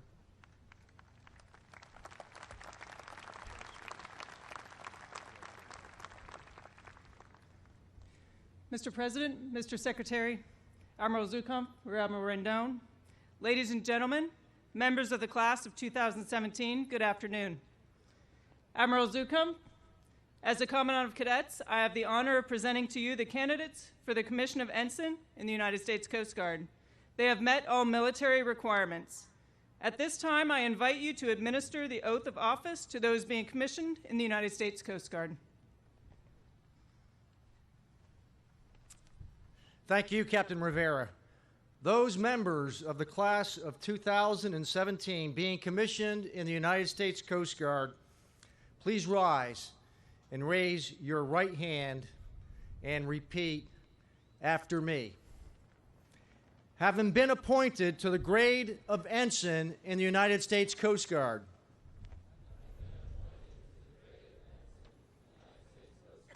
I do solemnly swear to support and defend the Constitution of the United States against all enemies, foreign and domestic, and to bear true faith and allegiance to the same. And I take this obligation freely, without mental reservation or purpose of evasion. And that I will well and faithfully discharge the duties of the office on which I'm about to enter. So help me God. It is my honor to welcome you into the officer corps of the United States Coast Guard, the world's best Coast Guard. You may lower your right hand, ensigns. Welcome aboard.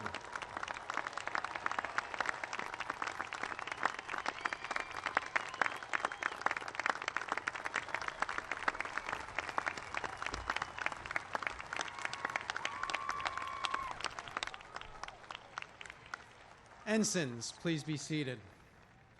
Thank you, Admiral Zukunft. We will now present the graduating class with their diplomas and commissions.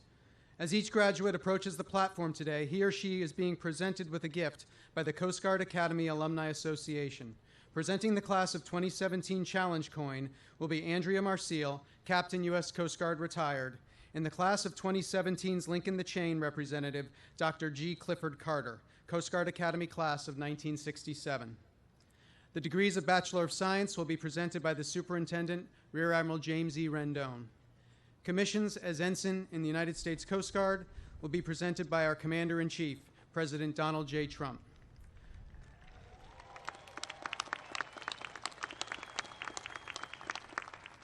The Commandant of Cadets, Captain Melissa Rivera, will announce the names, major, and unit to which each new ensign is being assigned.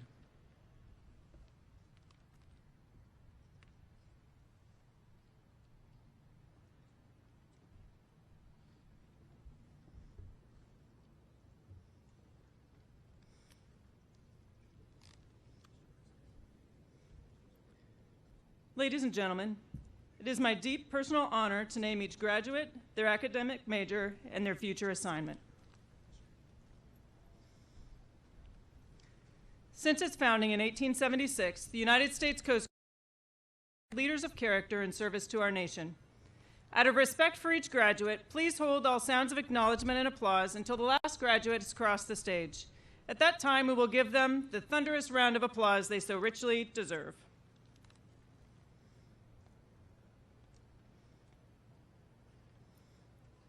Chase French Andrews, Management, Cutter Dauntless.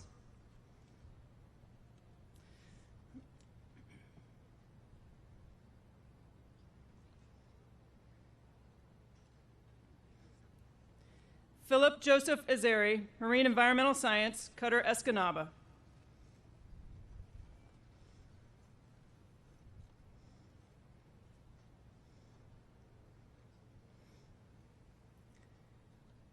Nicole Pern Baruther Barnes, Management, Sector Miami.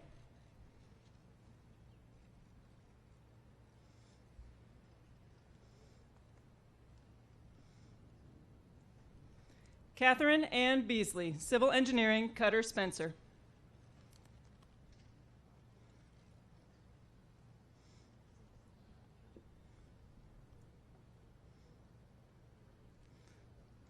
Laura Marie Beck, Naval Architecture, Sector New Orleans.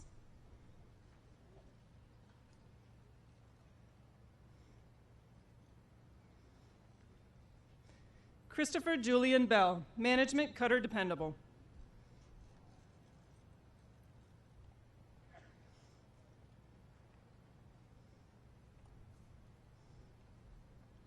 Chloe Allison Benoist, Operations Research, Cutter Mellon.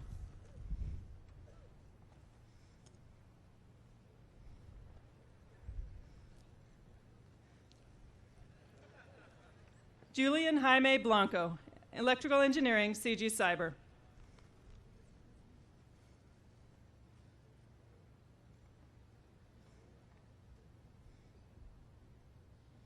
Brandon Willis Books, Mechanical Engineering, Cutter Mackinac.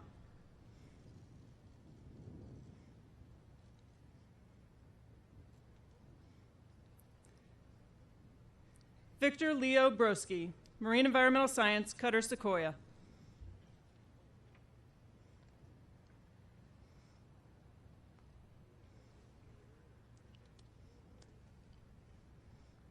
Miranda Elise Brumbaugh, Civil Engineering, Cutter Sherman. Her commission will be presented by her grandfather, Commander Marv P. Brumbaugh, U.S. Navy, retired.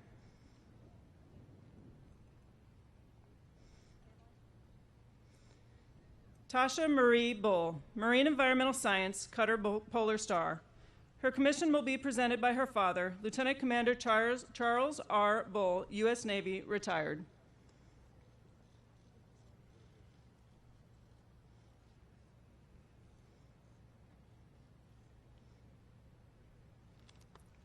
Sarah Suzanne Camuso, Civil Engineering, Cutter Mohawk.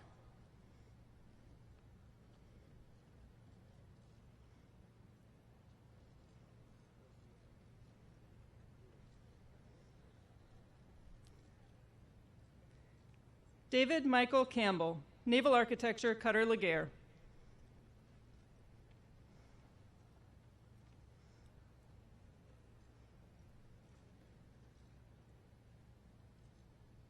Stephen Colton Cannon, Management, Cutter Valiant.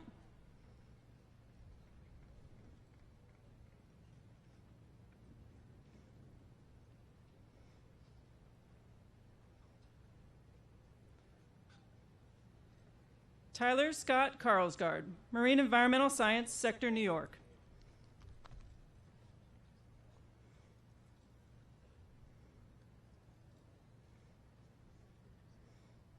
Ryan James Carpenter, Management, Cutter Healy, His commission will be presented by his brothers, Captain Corey J. Carpenter, U.S. Air Force, and Lieutenant Junior Grade Kyle Carpenter, U.S. Coast Guard.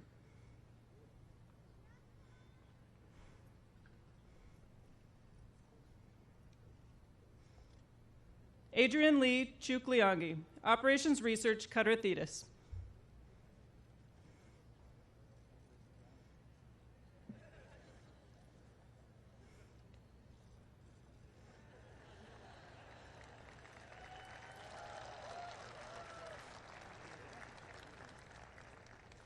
Austin Jedediah Giles Clark, Operations Research, Cutter Campbell.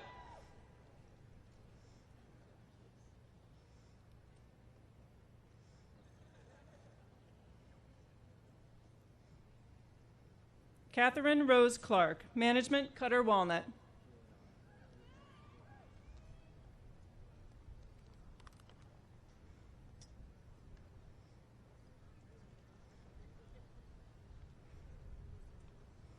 Shane Patrick Corbett, Electrical Engineering, Cutter Cypress.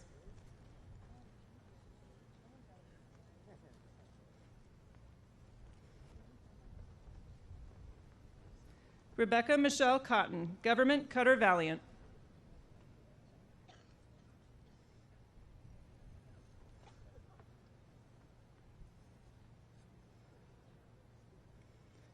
Abigail Ann Culp, Marine Environmental Science, Flight School.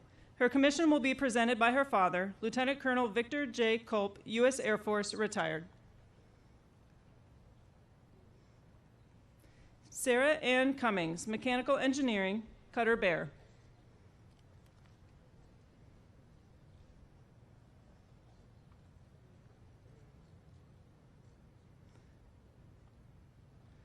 Blaze Carlson Curtis, Mechanical Engineering, Cutter Hamilton. His commission will be presented by his father, Chief Warrant Officer Paul Curtis, U.S. Coast Guard.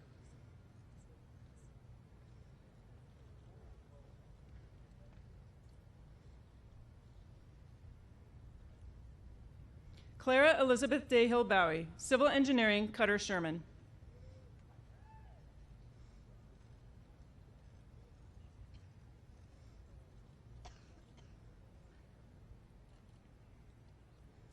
Drew Robert Daniels, Naval Architecture, Cutter Diligence.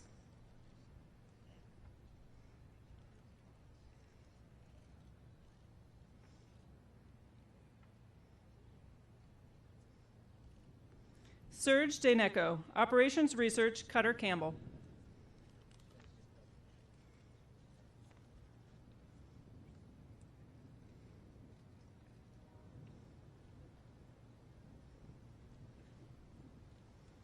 Brian Patrick Deely, Management, Cutter Vigorous.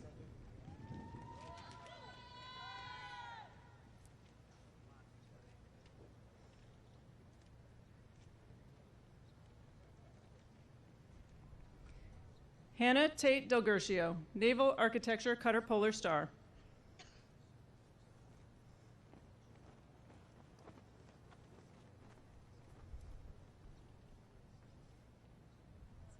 Matthew Joseph Devlin, Mechanical Engineering, Flight School.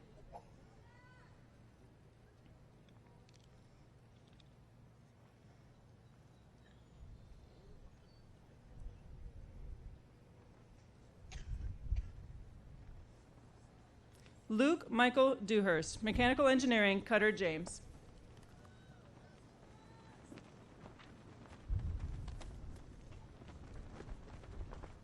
Casey Thomas Dieter Leeds, Civil Engineering, Cutter Vigilant.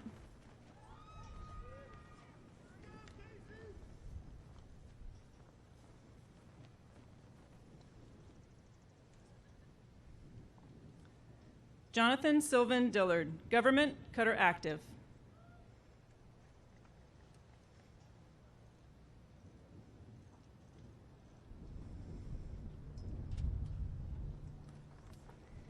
Michael Luis Dougal, Mechanical Engineering, Cutter James.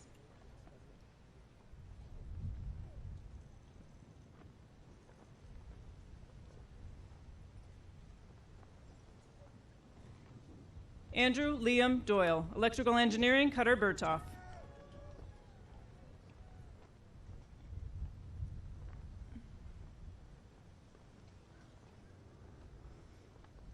Joshua Timothy Dubois, Marine Environmental Science, Cutter Seneca.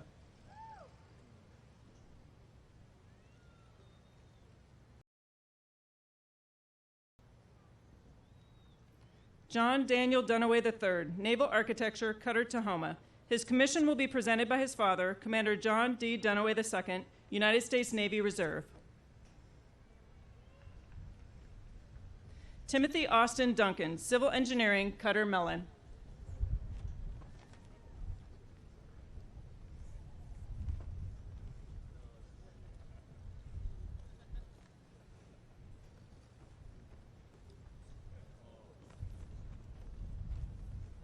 Soleil Elizabeth Edwards, Civil Engineering, Cutter Vigorous.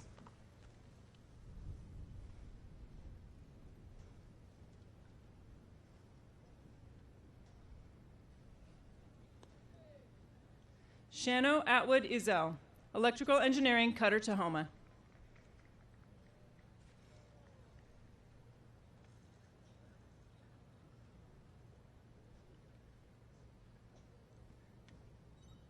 Tyler Carey Fassett, Mechanical Engineering, Cutter Sherman.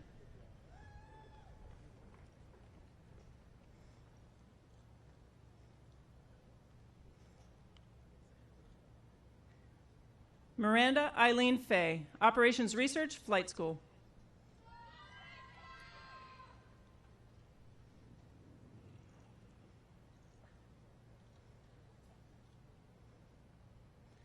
Daniel Rudolph Fioravanti, Management, Cutter Moreau.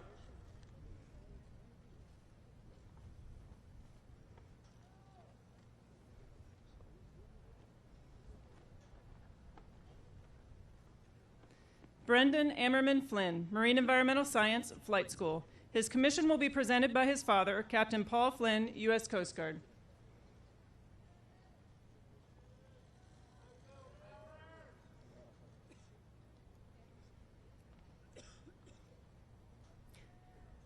Savannah Lee Fordham, Naval Architecture, Cutter Douglas Monroe.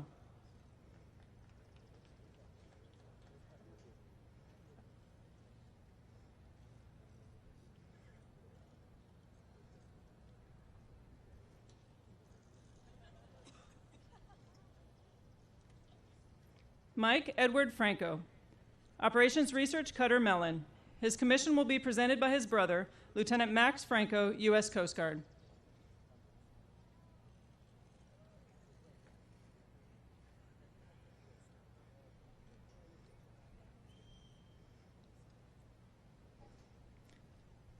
Carl Georg Woodward Foos, Government, Cutter Stratton.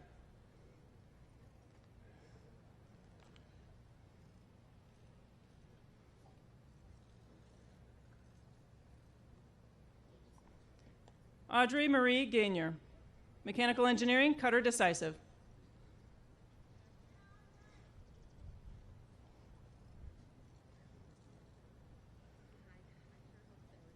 Corey J. Geyer, Mechanical Engineering, Cutter Alex Haley.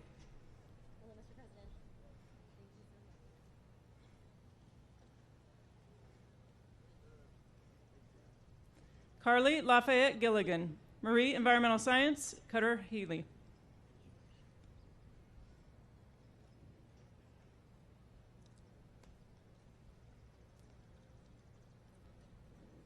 William Thomas Glick, Management, Cutter Lawrence Lawson.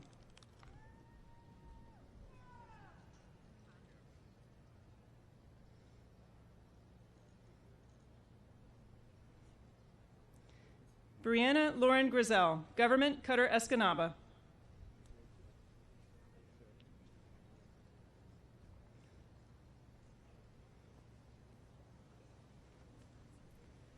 Lucas Noble Groves, Operations Research, Cutter Mellon.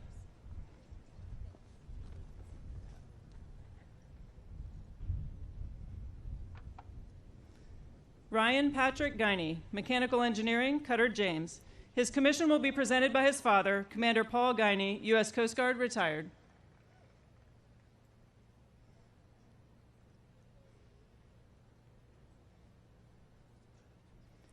John Thomas Gulick, Mechanical Engineering, Cutter Elm. His commission will be presented by his father, Lieutenant Colonel Jeffrey Gulick, U.S. Army, retired.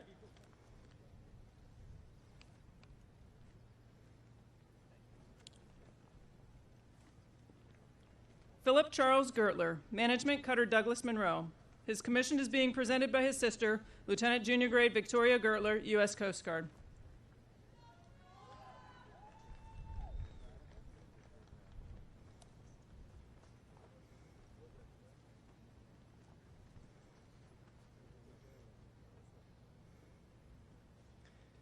Jennifer Hope Haley, Naval Architecture, Cutter Healy.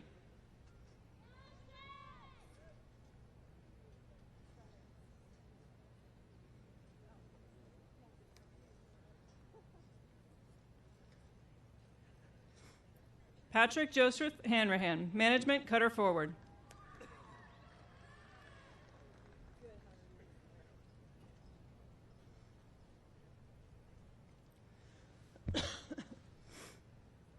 Jacob Mason Hardiman, Management Cutter William Trump.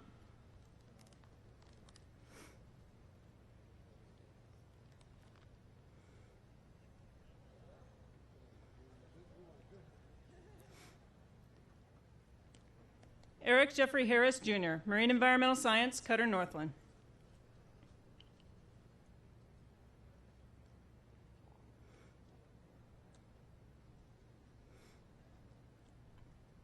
Jordan Andrew Hart, Civil Engineering, Cutter Midget.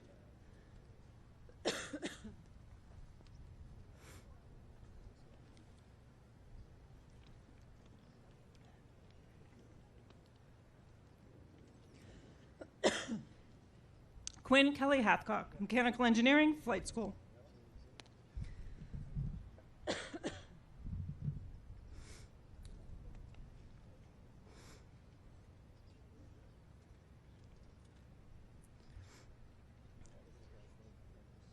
Andrew John Hesacker, Mechanical Engineering, Cutter Steadfast.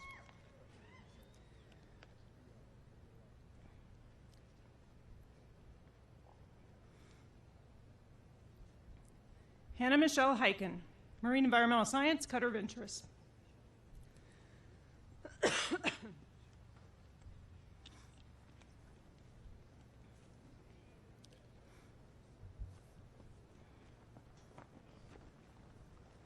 Gillum Lee Hill, Government, Cutter Diligence.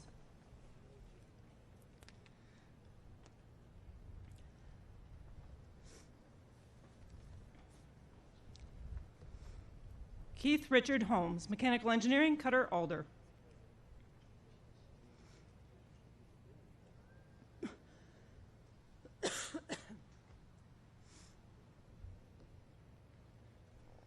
Jordan Andrew Hobson, Civil Engineering, Cutter Joseph Napier.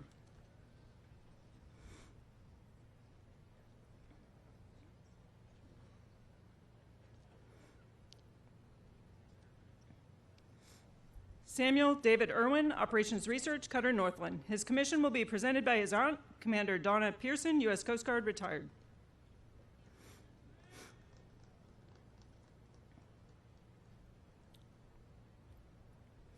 Kyle Robert Jackson, Mechanical Engineering, Cutter Monroe.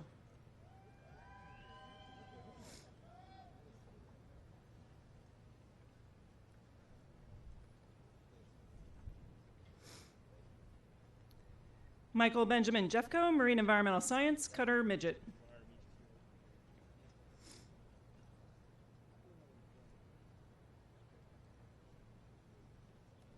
Angela Ruth Adulta Johnson, Operations Research, Cutter Diligence.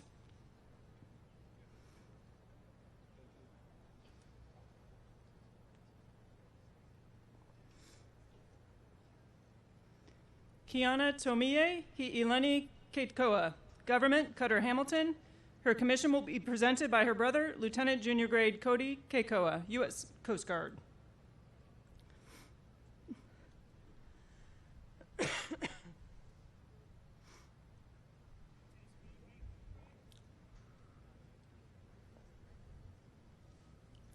Bruce Kyung-Young Kim, II, Naval Architecture, Cutter Berthoff.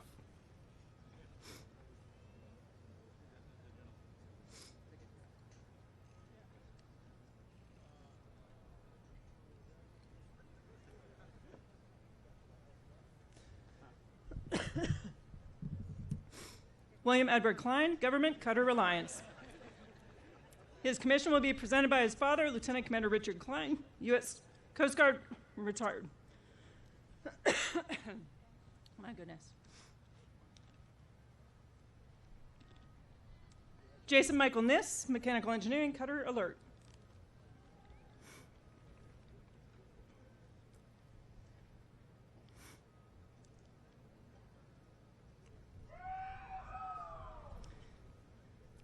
Megan Elizabeth Knotts, mechanical engineering, cutter, Kathleen Moore.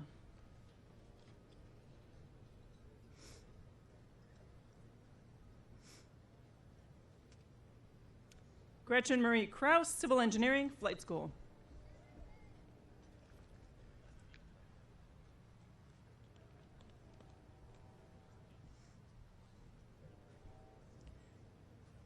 Nicolia Morgan Kruger, marine environmental science, cutter, Aspen.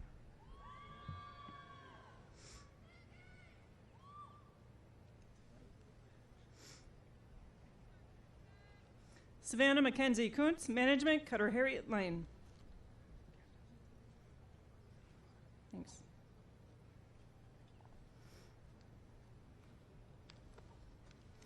Cyril Daniel Kurland, government, cutter, Vigorous.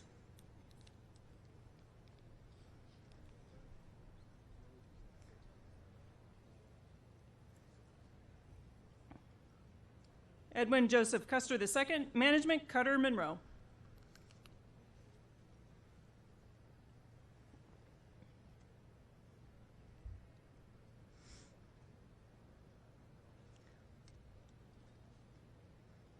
Alexander Joseph LaBelle, mechanical engineering, cutter, Berthoff. His commission will be presented by his brother, First Lieutenant John LaBelle, U.S. Army, and his father, Captain Robert LaBelle, U.S. Navy, retired.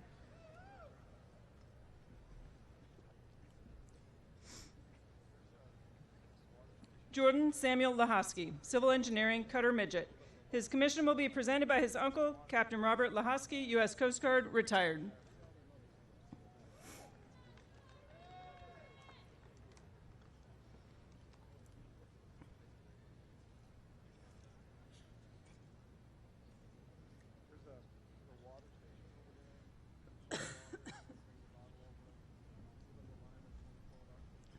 Alicia LaMonica, mechanical engineering, flight school.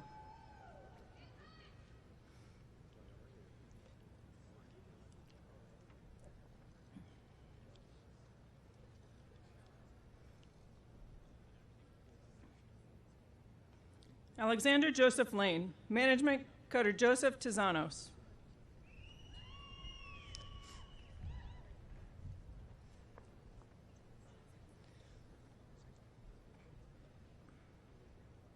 Yvonne Janae Lesaye, marine environmental science, cutter, Active.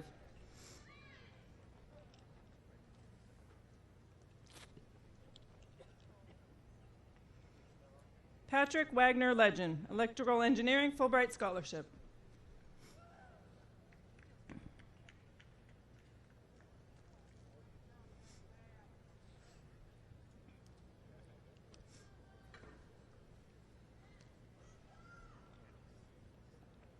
Kyle Stanley Zev Levy, mechanical engineering, cutter, forward.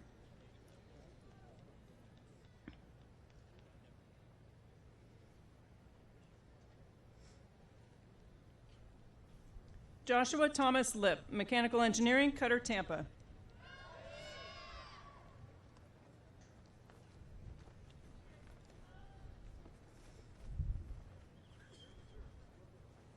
Nicholas Paul Lodovici, operations research, cutter, Tahoma.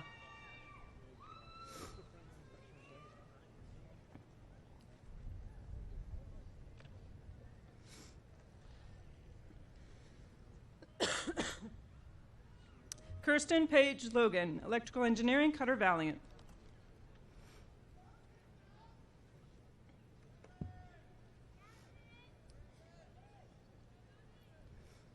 Monica Rachel Lipke, naval architecture, cutter, Douglas Monroe.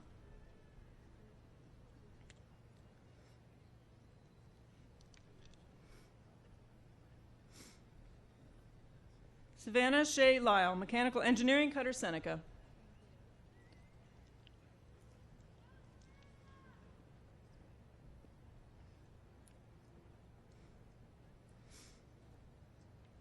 Taylor Michael Lyons, Marine Environmental Science, Cutter Spencer.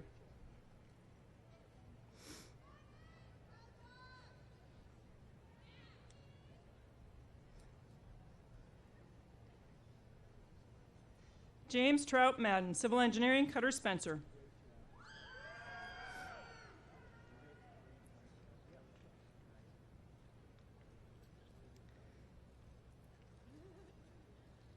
Charles Bramble Majeski, Operations Research, Cutter Dauntless.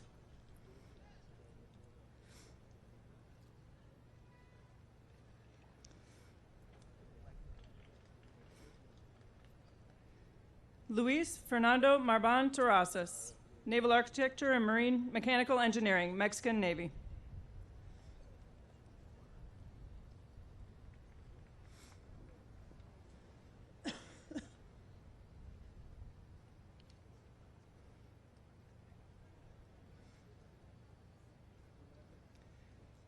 Logan Christopher Mars, Management, Cutter Campbell.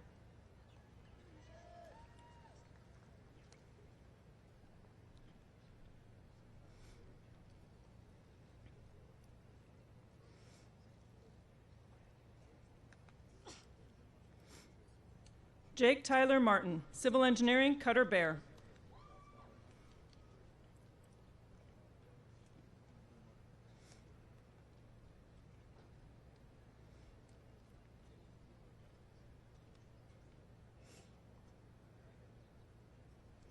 Nathaniel Duncan Matthews, Civil Engineering, Cutter Polar Star.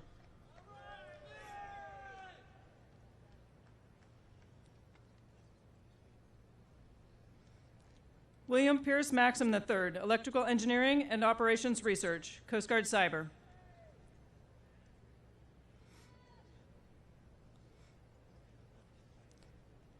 Matthew Stephen McAllister, Mechanical Engineering, Cutter Winslow Greaser.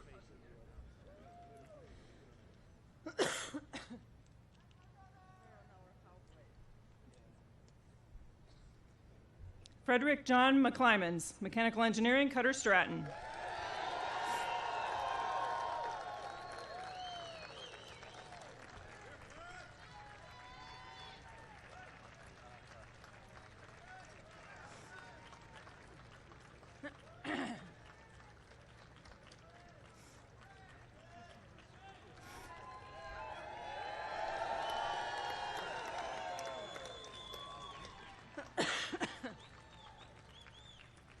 Michaela McEwen, Mechanical Engineering, Cutter John McCormick.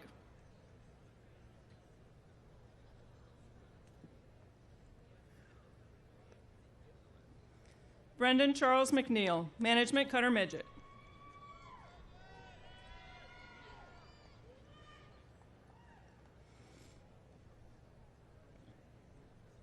Bradley Thomas McNell, Management, Cutter Weishi.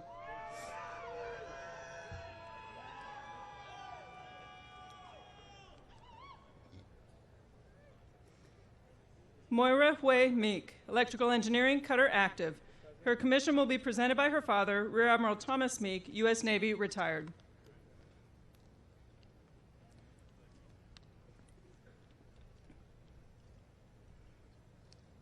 Robert Walter May, Management, Cutter Venturous.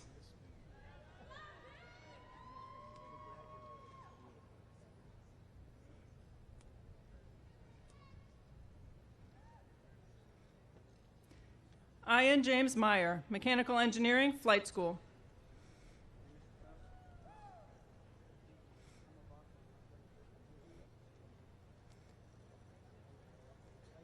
Sydney Charmaine Mills, Marine Environmental Science, Cutter Douglas Monroe.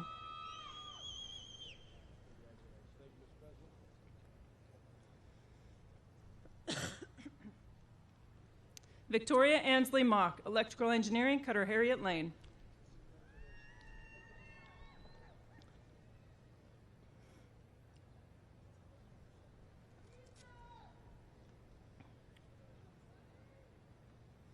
Nicholas Meade Mombello, Civil Engineering, Cutter Fur.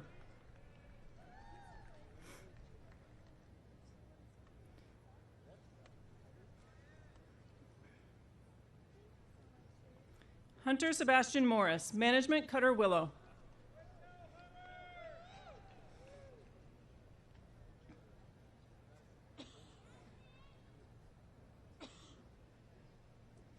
Rebecca Gladys Muller, Management Cutter Mackinac.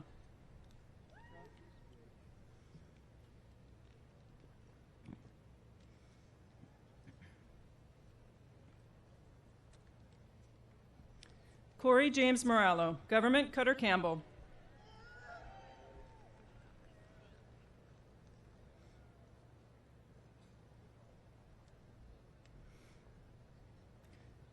James Francis Miazoy, Civil Engineering, Republic of the Marshall Islands.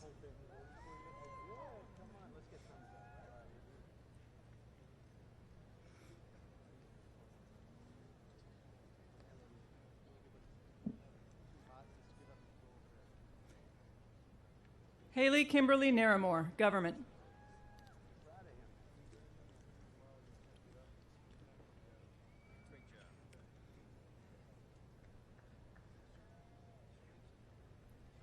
Matthew Patrick Naylor, Marine Environmental Science, Cutter Tahoma.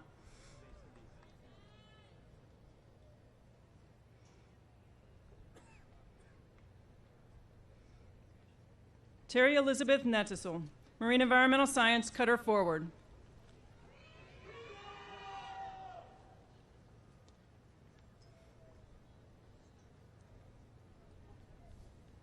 Kathleen Marianne Newbig, Electrical Engineering, Cutter Venturous.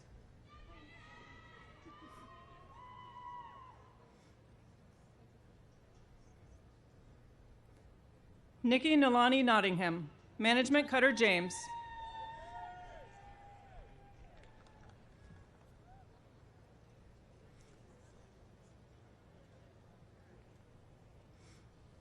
Liam Christian Otto, Mechanical Engineering, Flight School.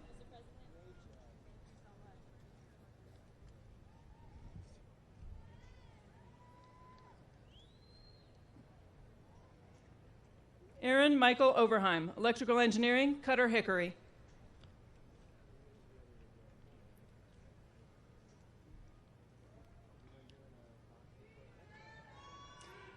Nicholas Christopher Peisker, Mechanical Engineering, Cutter Steadfast.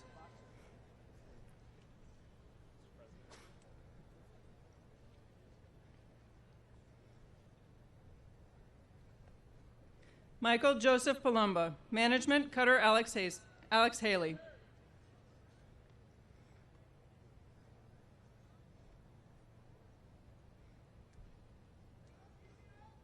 Samuel Oon Park, Naval Architecture, Cutter Monroe.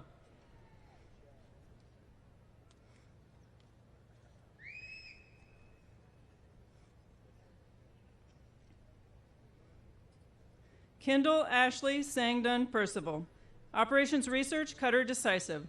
Her commission will be presented by her sister, First Lieutenant Sydney Percival, U.S. Marine Corps, and her father, Commander Eric Percival, U.S. Navy, retired. Kyle David Phillips, Government, Cutter Sherman.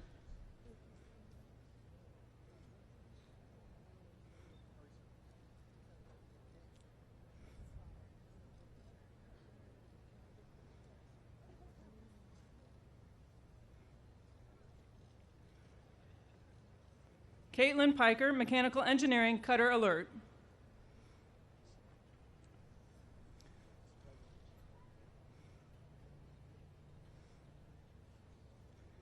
Nineveh Sherilyn Pineda Carranza, Naval Architecture, Mexican Navy.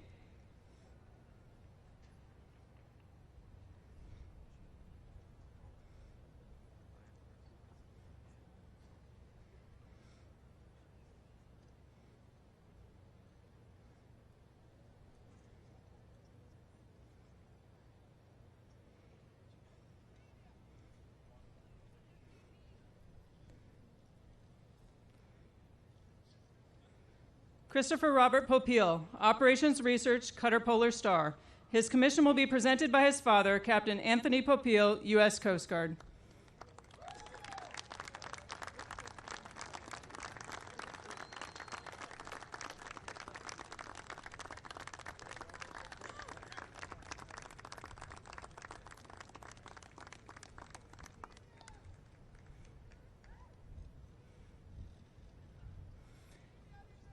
Kimia Pormanier, Electrical Engineering, Cutter Isaac Mayo.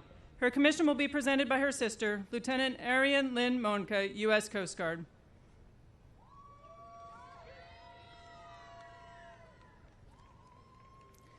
Alejandro David Puerto Sanabria, Civil Engineering, Honduran Navy. His commission will be presented by his father, Brigadier General Carlos R. Puerto Funes, Honduran Army, retired.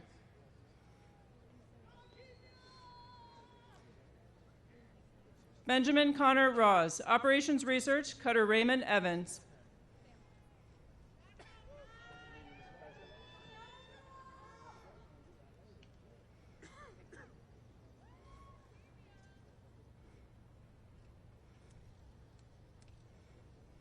Anna Marie Ramsey, Mechanical Engineering, Cutter Vigilant.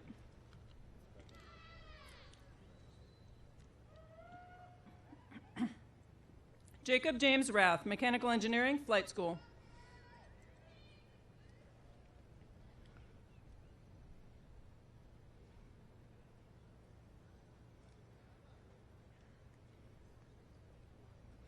Justin Timothy Rebholz, Civil Engineering, Cutter Weishi.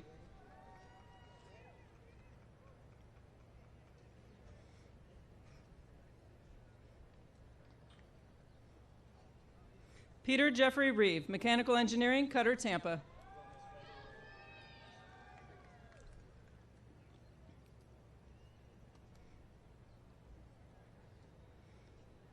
Casey Allen Rex, Mechanical Engineering, Cutter Confidence.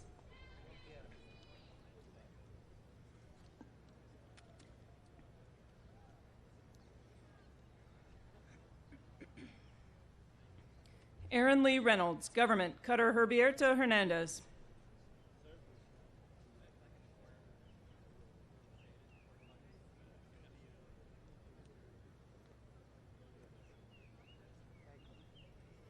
Morgan Elizabeth Rhodes, Operations Research, Cutter William Flores.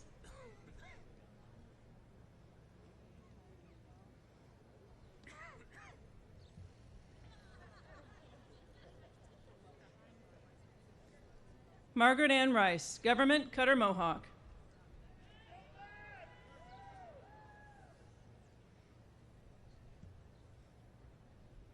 James Arxer Rimley, Management, Cutter Mobile Bay.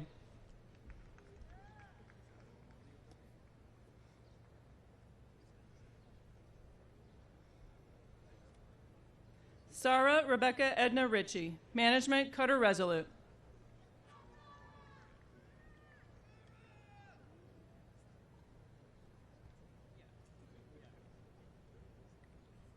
Kyle Patrick Rivera, Management, Cutter Mohawk.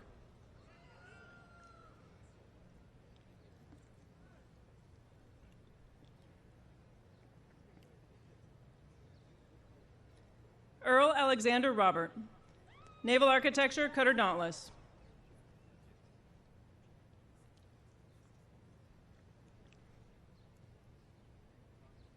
John Michael Roddy Jr., Government, Cutter Bear. His commission will be presented by his father, Colonel John Roddy Sr., U.S. Army.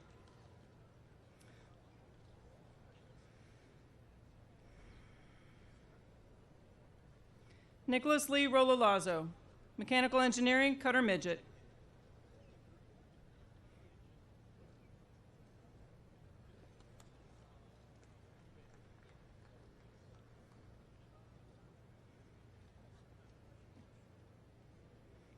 Austin Joseph Ross, Mechanical Engineering, Cutter Mellon. His commission will be presented by his brother, Lieutenant Spencer Ross, U.S. Coast Guard.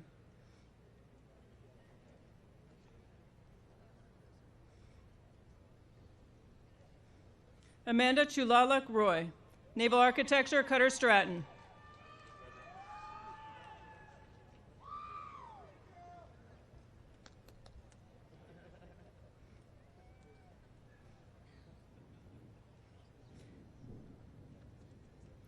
Megan Patricia Sackett, Electrical Engineering, Cutter Alert.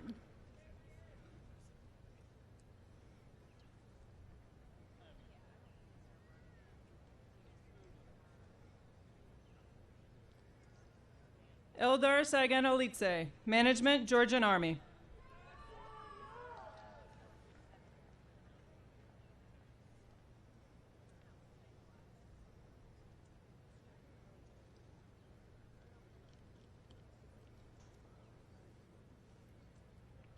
Emily Rose Sakowitz, Civil Engineering, Cutter Roland Fritsch.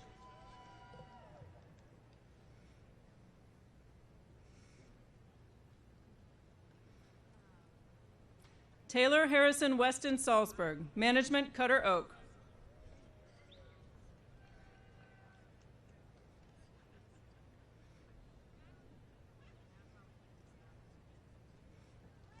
Christopher Benjamin Sanchez, Management, Cutter Dauntless.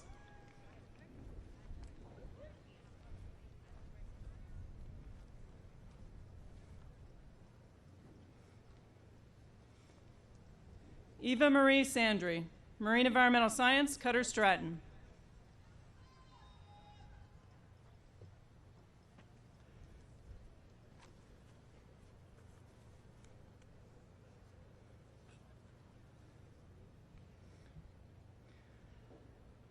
Alyssa Chon-Mi Sato, Management, Cutter Mellon. Her commission will be presented by her father, Major Greg Sato, U.S. Air Force, retired. Tyrus Gehrig Schisler, Management, Cutter Decisive.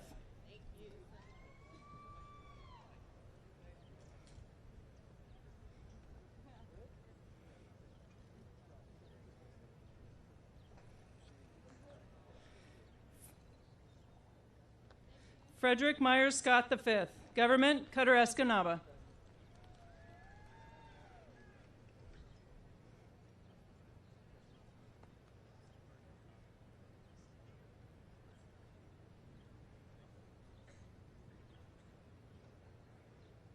Rachel Marie Albert Seaman, Operations Research, Flight School.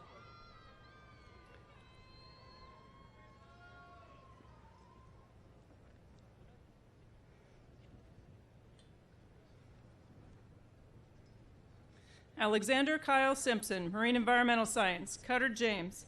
His commission will be presented by his father, Lieutenant Commander Martin Simpson, U.S. Coast Guard, retired. Luke Andrew Snakowski, Government, Cutter Midget.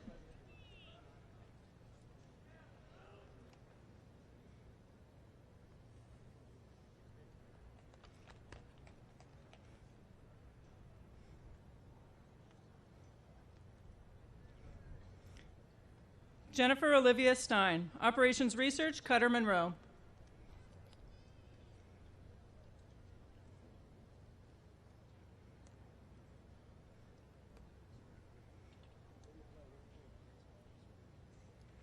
Cherokee Dawn Strickland, Marine Environmental Science, Cutter Oak.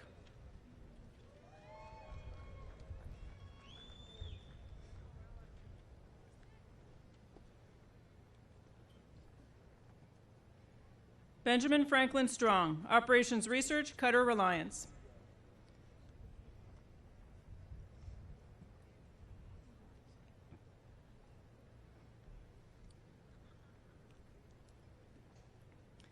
Brendan Ryan Sullivan, Management, Cutter Mellon.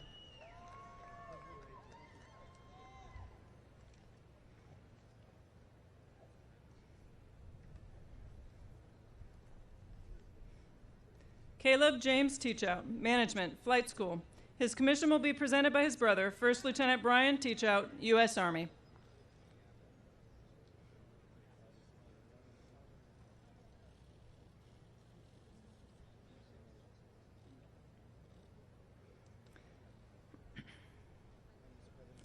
London James Thomas, Management, Cutter Bristol Bay.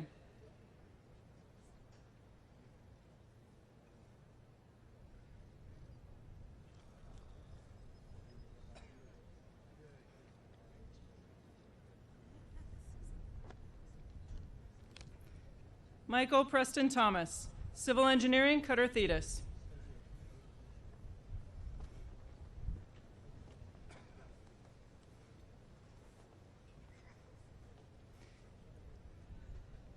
Caitlin DeLacy Toth, Electrical Engineering, Cutter James.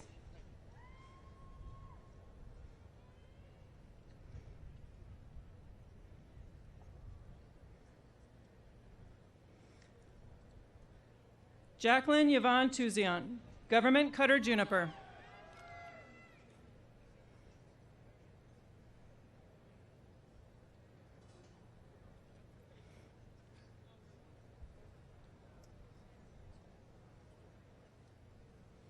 Ruth Angelica Tres Salvatore, Naval Architecture, Mexican Navy.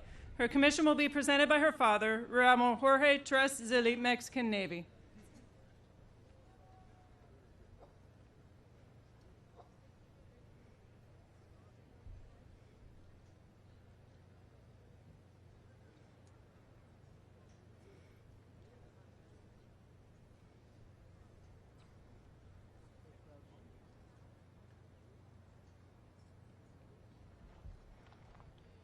Bonnie Adrian Turnage, Civil Engineering, Cutter Resolute.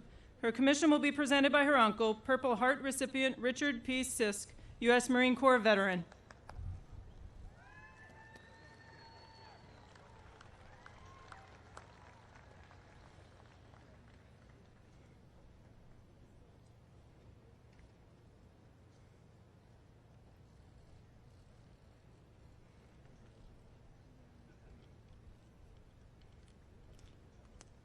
Caleb Daniel Tverdi, Operations Research, Cutter Northland.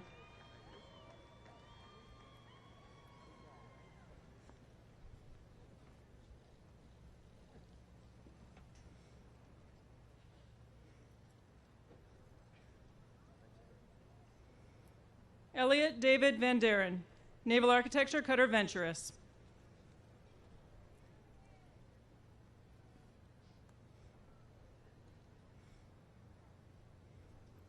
Zachary Willie Velasquez, Mechanical Engineering, Cutter Steadfast.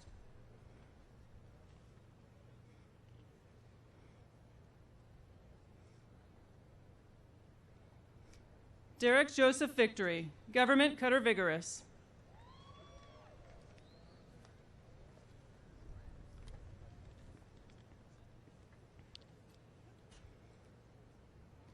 Matthew Aaron Vieira, Management, Cutter Robert Yared.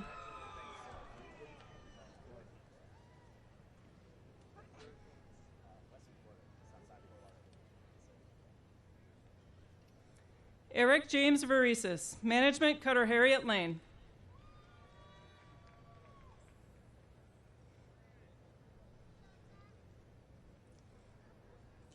Fong Duc Tan Vu, Government, Cutter Dependable.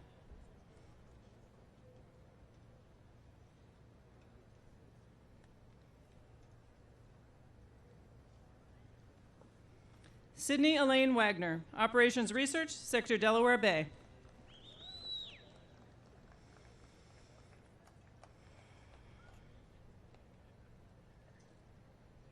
James McKinnon Walsh, Government, Cutter Richard Dixon.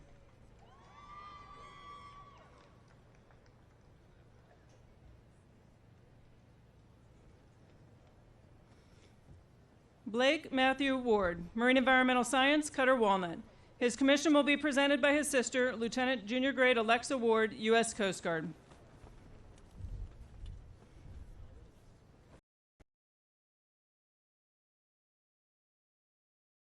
Ashley Lauren Watson, Mechanical Engineering, Cutter Mellon.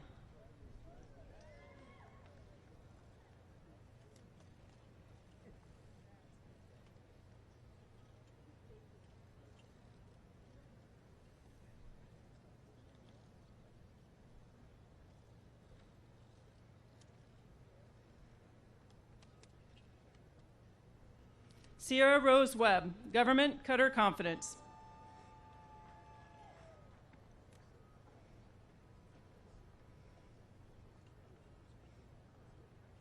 Zachary William Weeks, Civil Engineering, Flight School.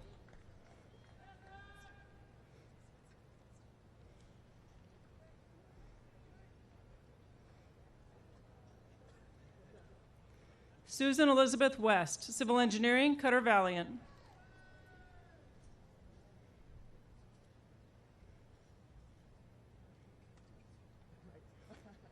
Matthew Tyler Williams, Mechanical Engineering.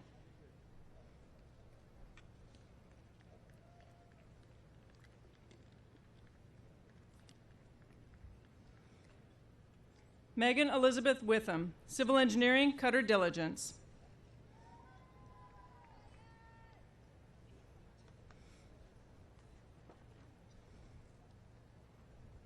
Samuel Jacob Wood, Government, Cutter Healy. 。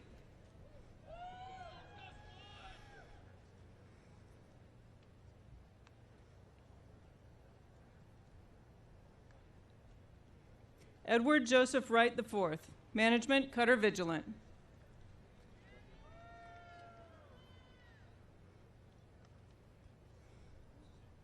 Taylor Alexis Wright, Marine Environmental Science, Cutter Richard Etheridge. Her commission will be presented by her father, Major Isaac Wright, U.S. Air Force Reserve.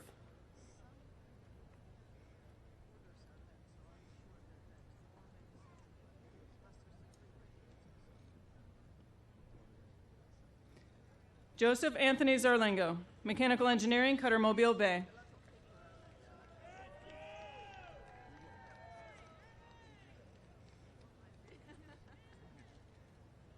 Devin Dean Zeich, Management, Cutter Forward.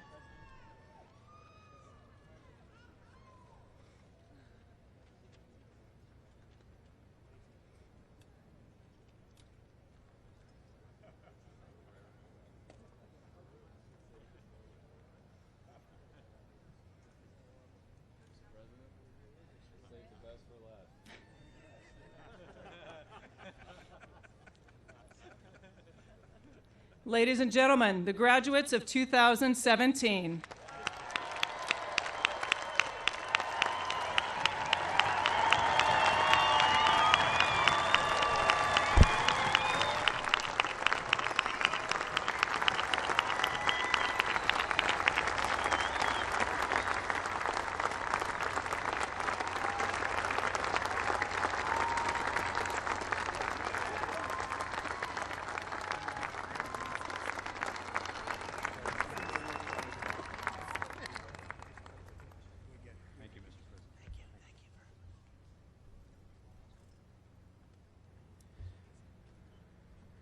Ensign Rick Scott, President of the Coast Guard Academy Class of 2017, please come to the podium to make a special presentation.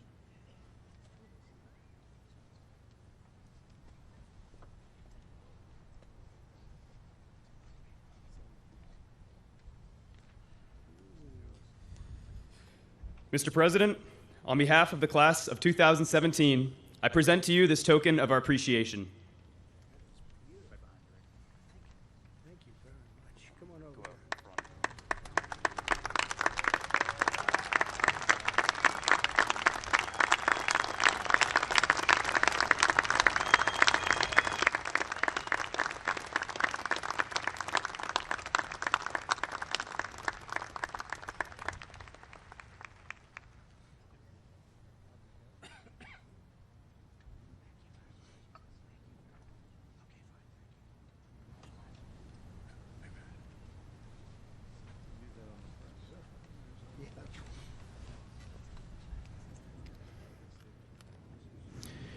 Ladies and gentlemen, please rise for the alma mater.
Captain Parisi will now deliver the benediction.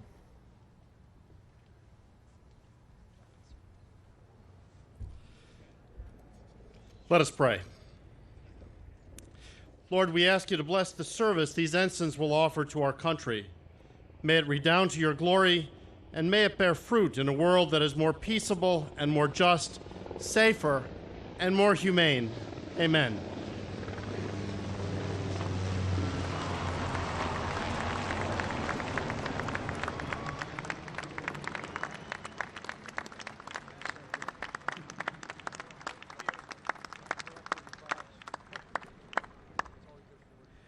Ensigns of the class of 2017, you may now divest yourselves of all symbols of cadet life.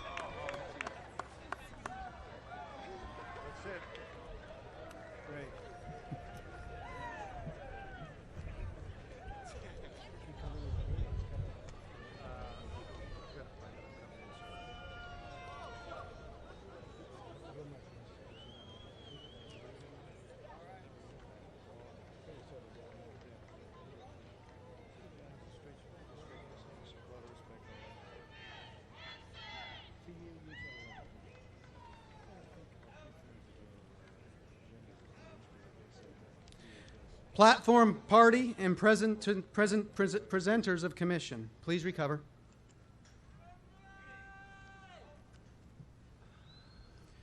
New ensigns and corps of cadets, hut 10, hut. Those covered, hands salute. Would the audience remain in place until the departure of the official party, the playing of Stars and Stripes Forever, and the recessional? Thank you.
Ready?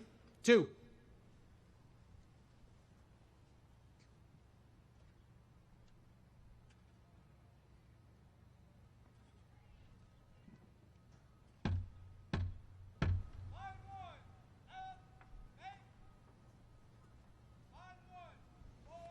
The 136th commencement exercises of the United States Coast Guard Academy are now concluded.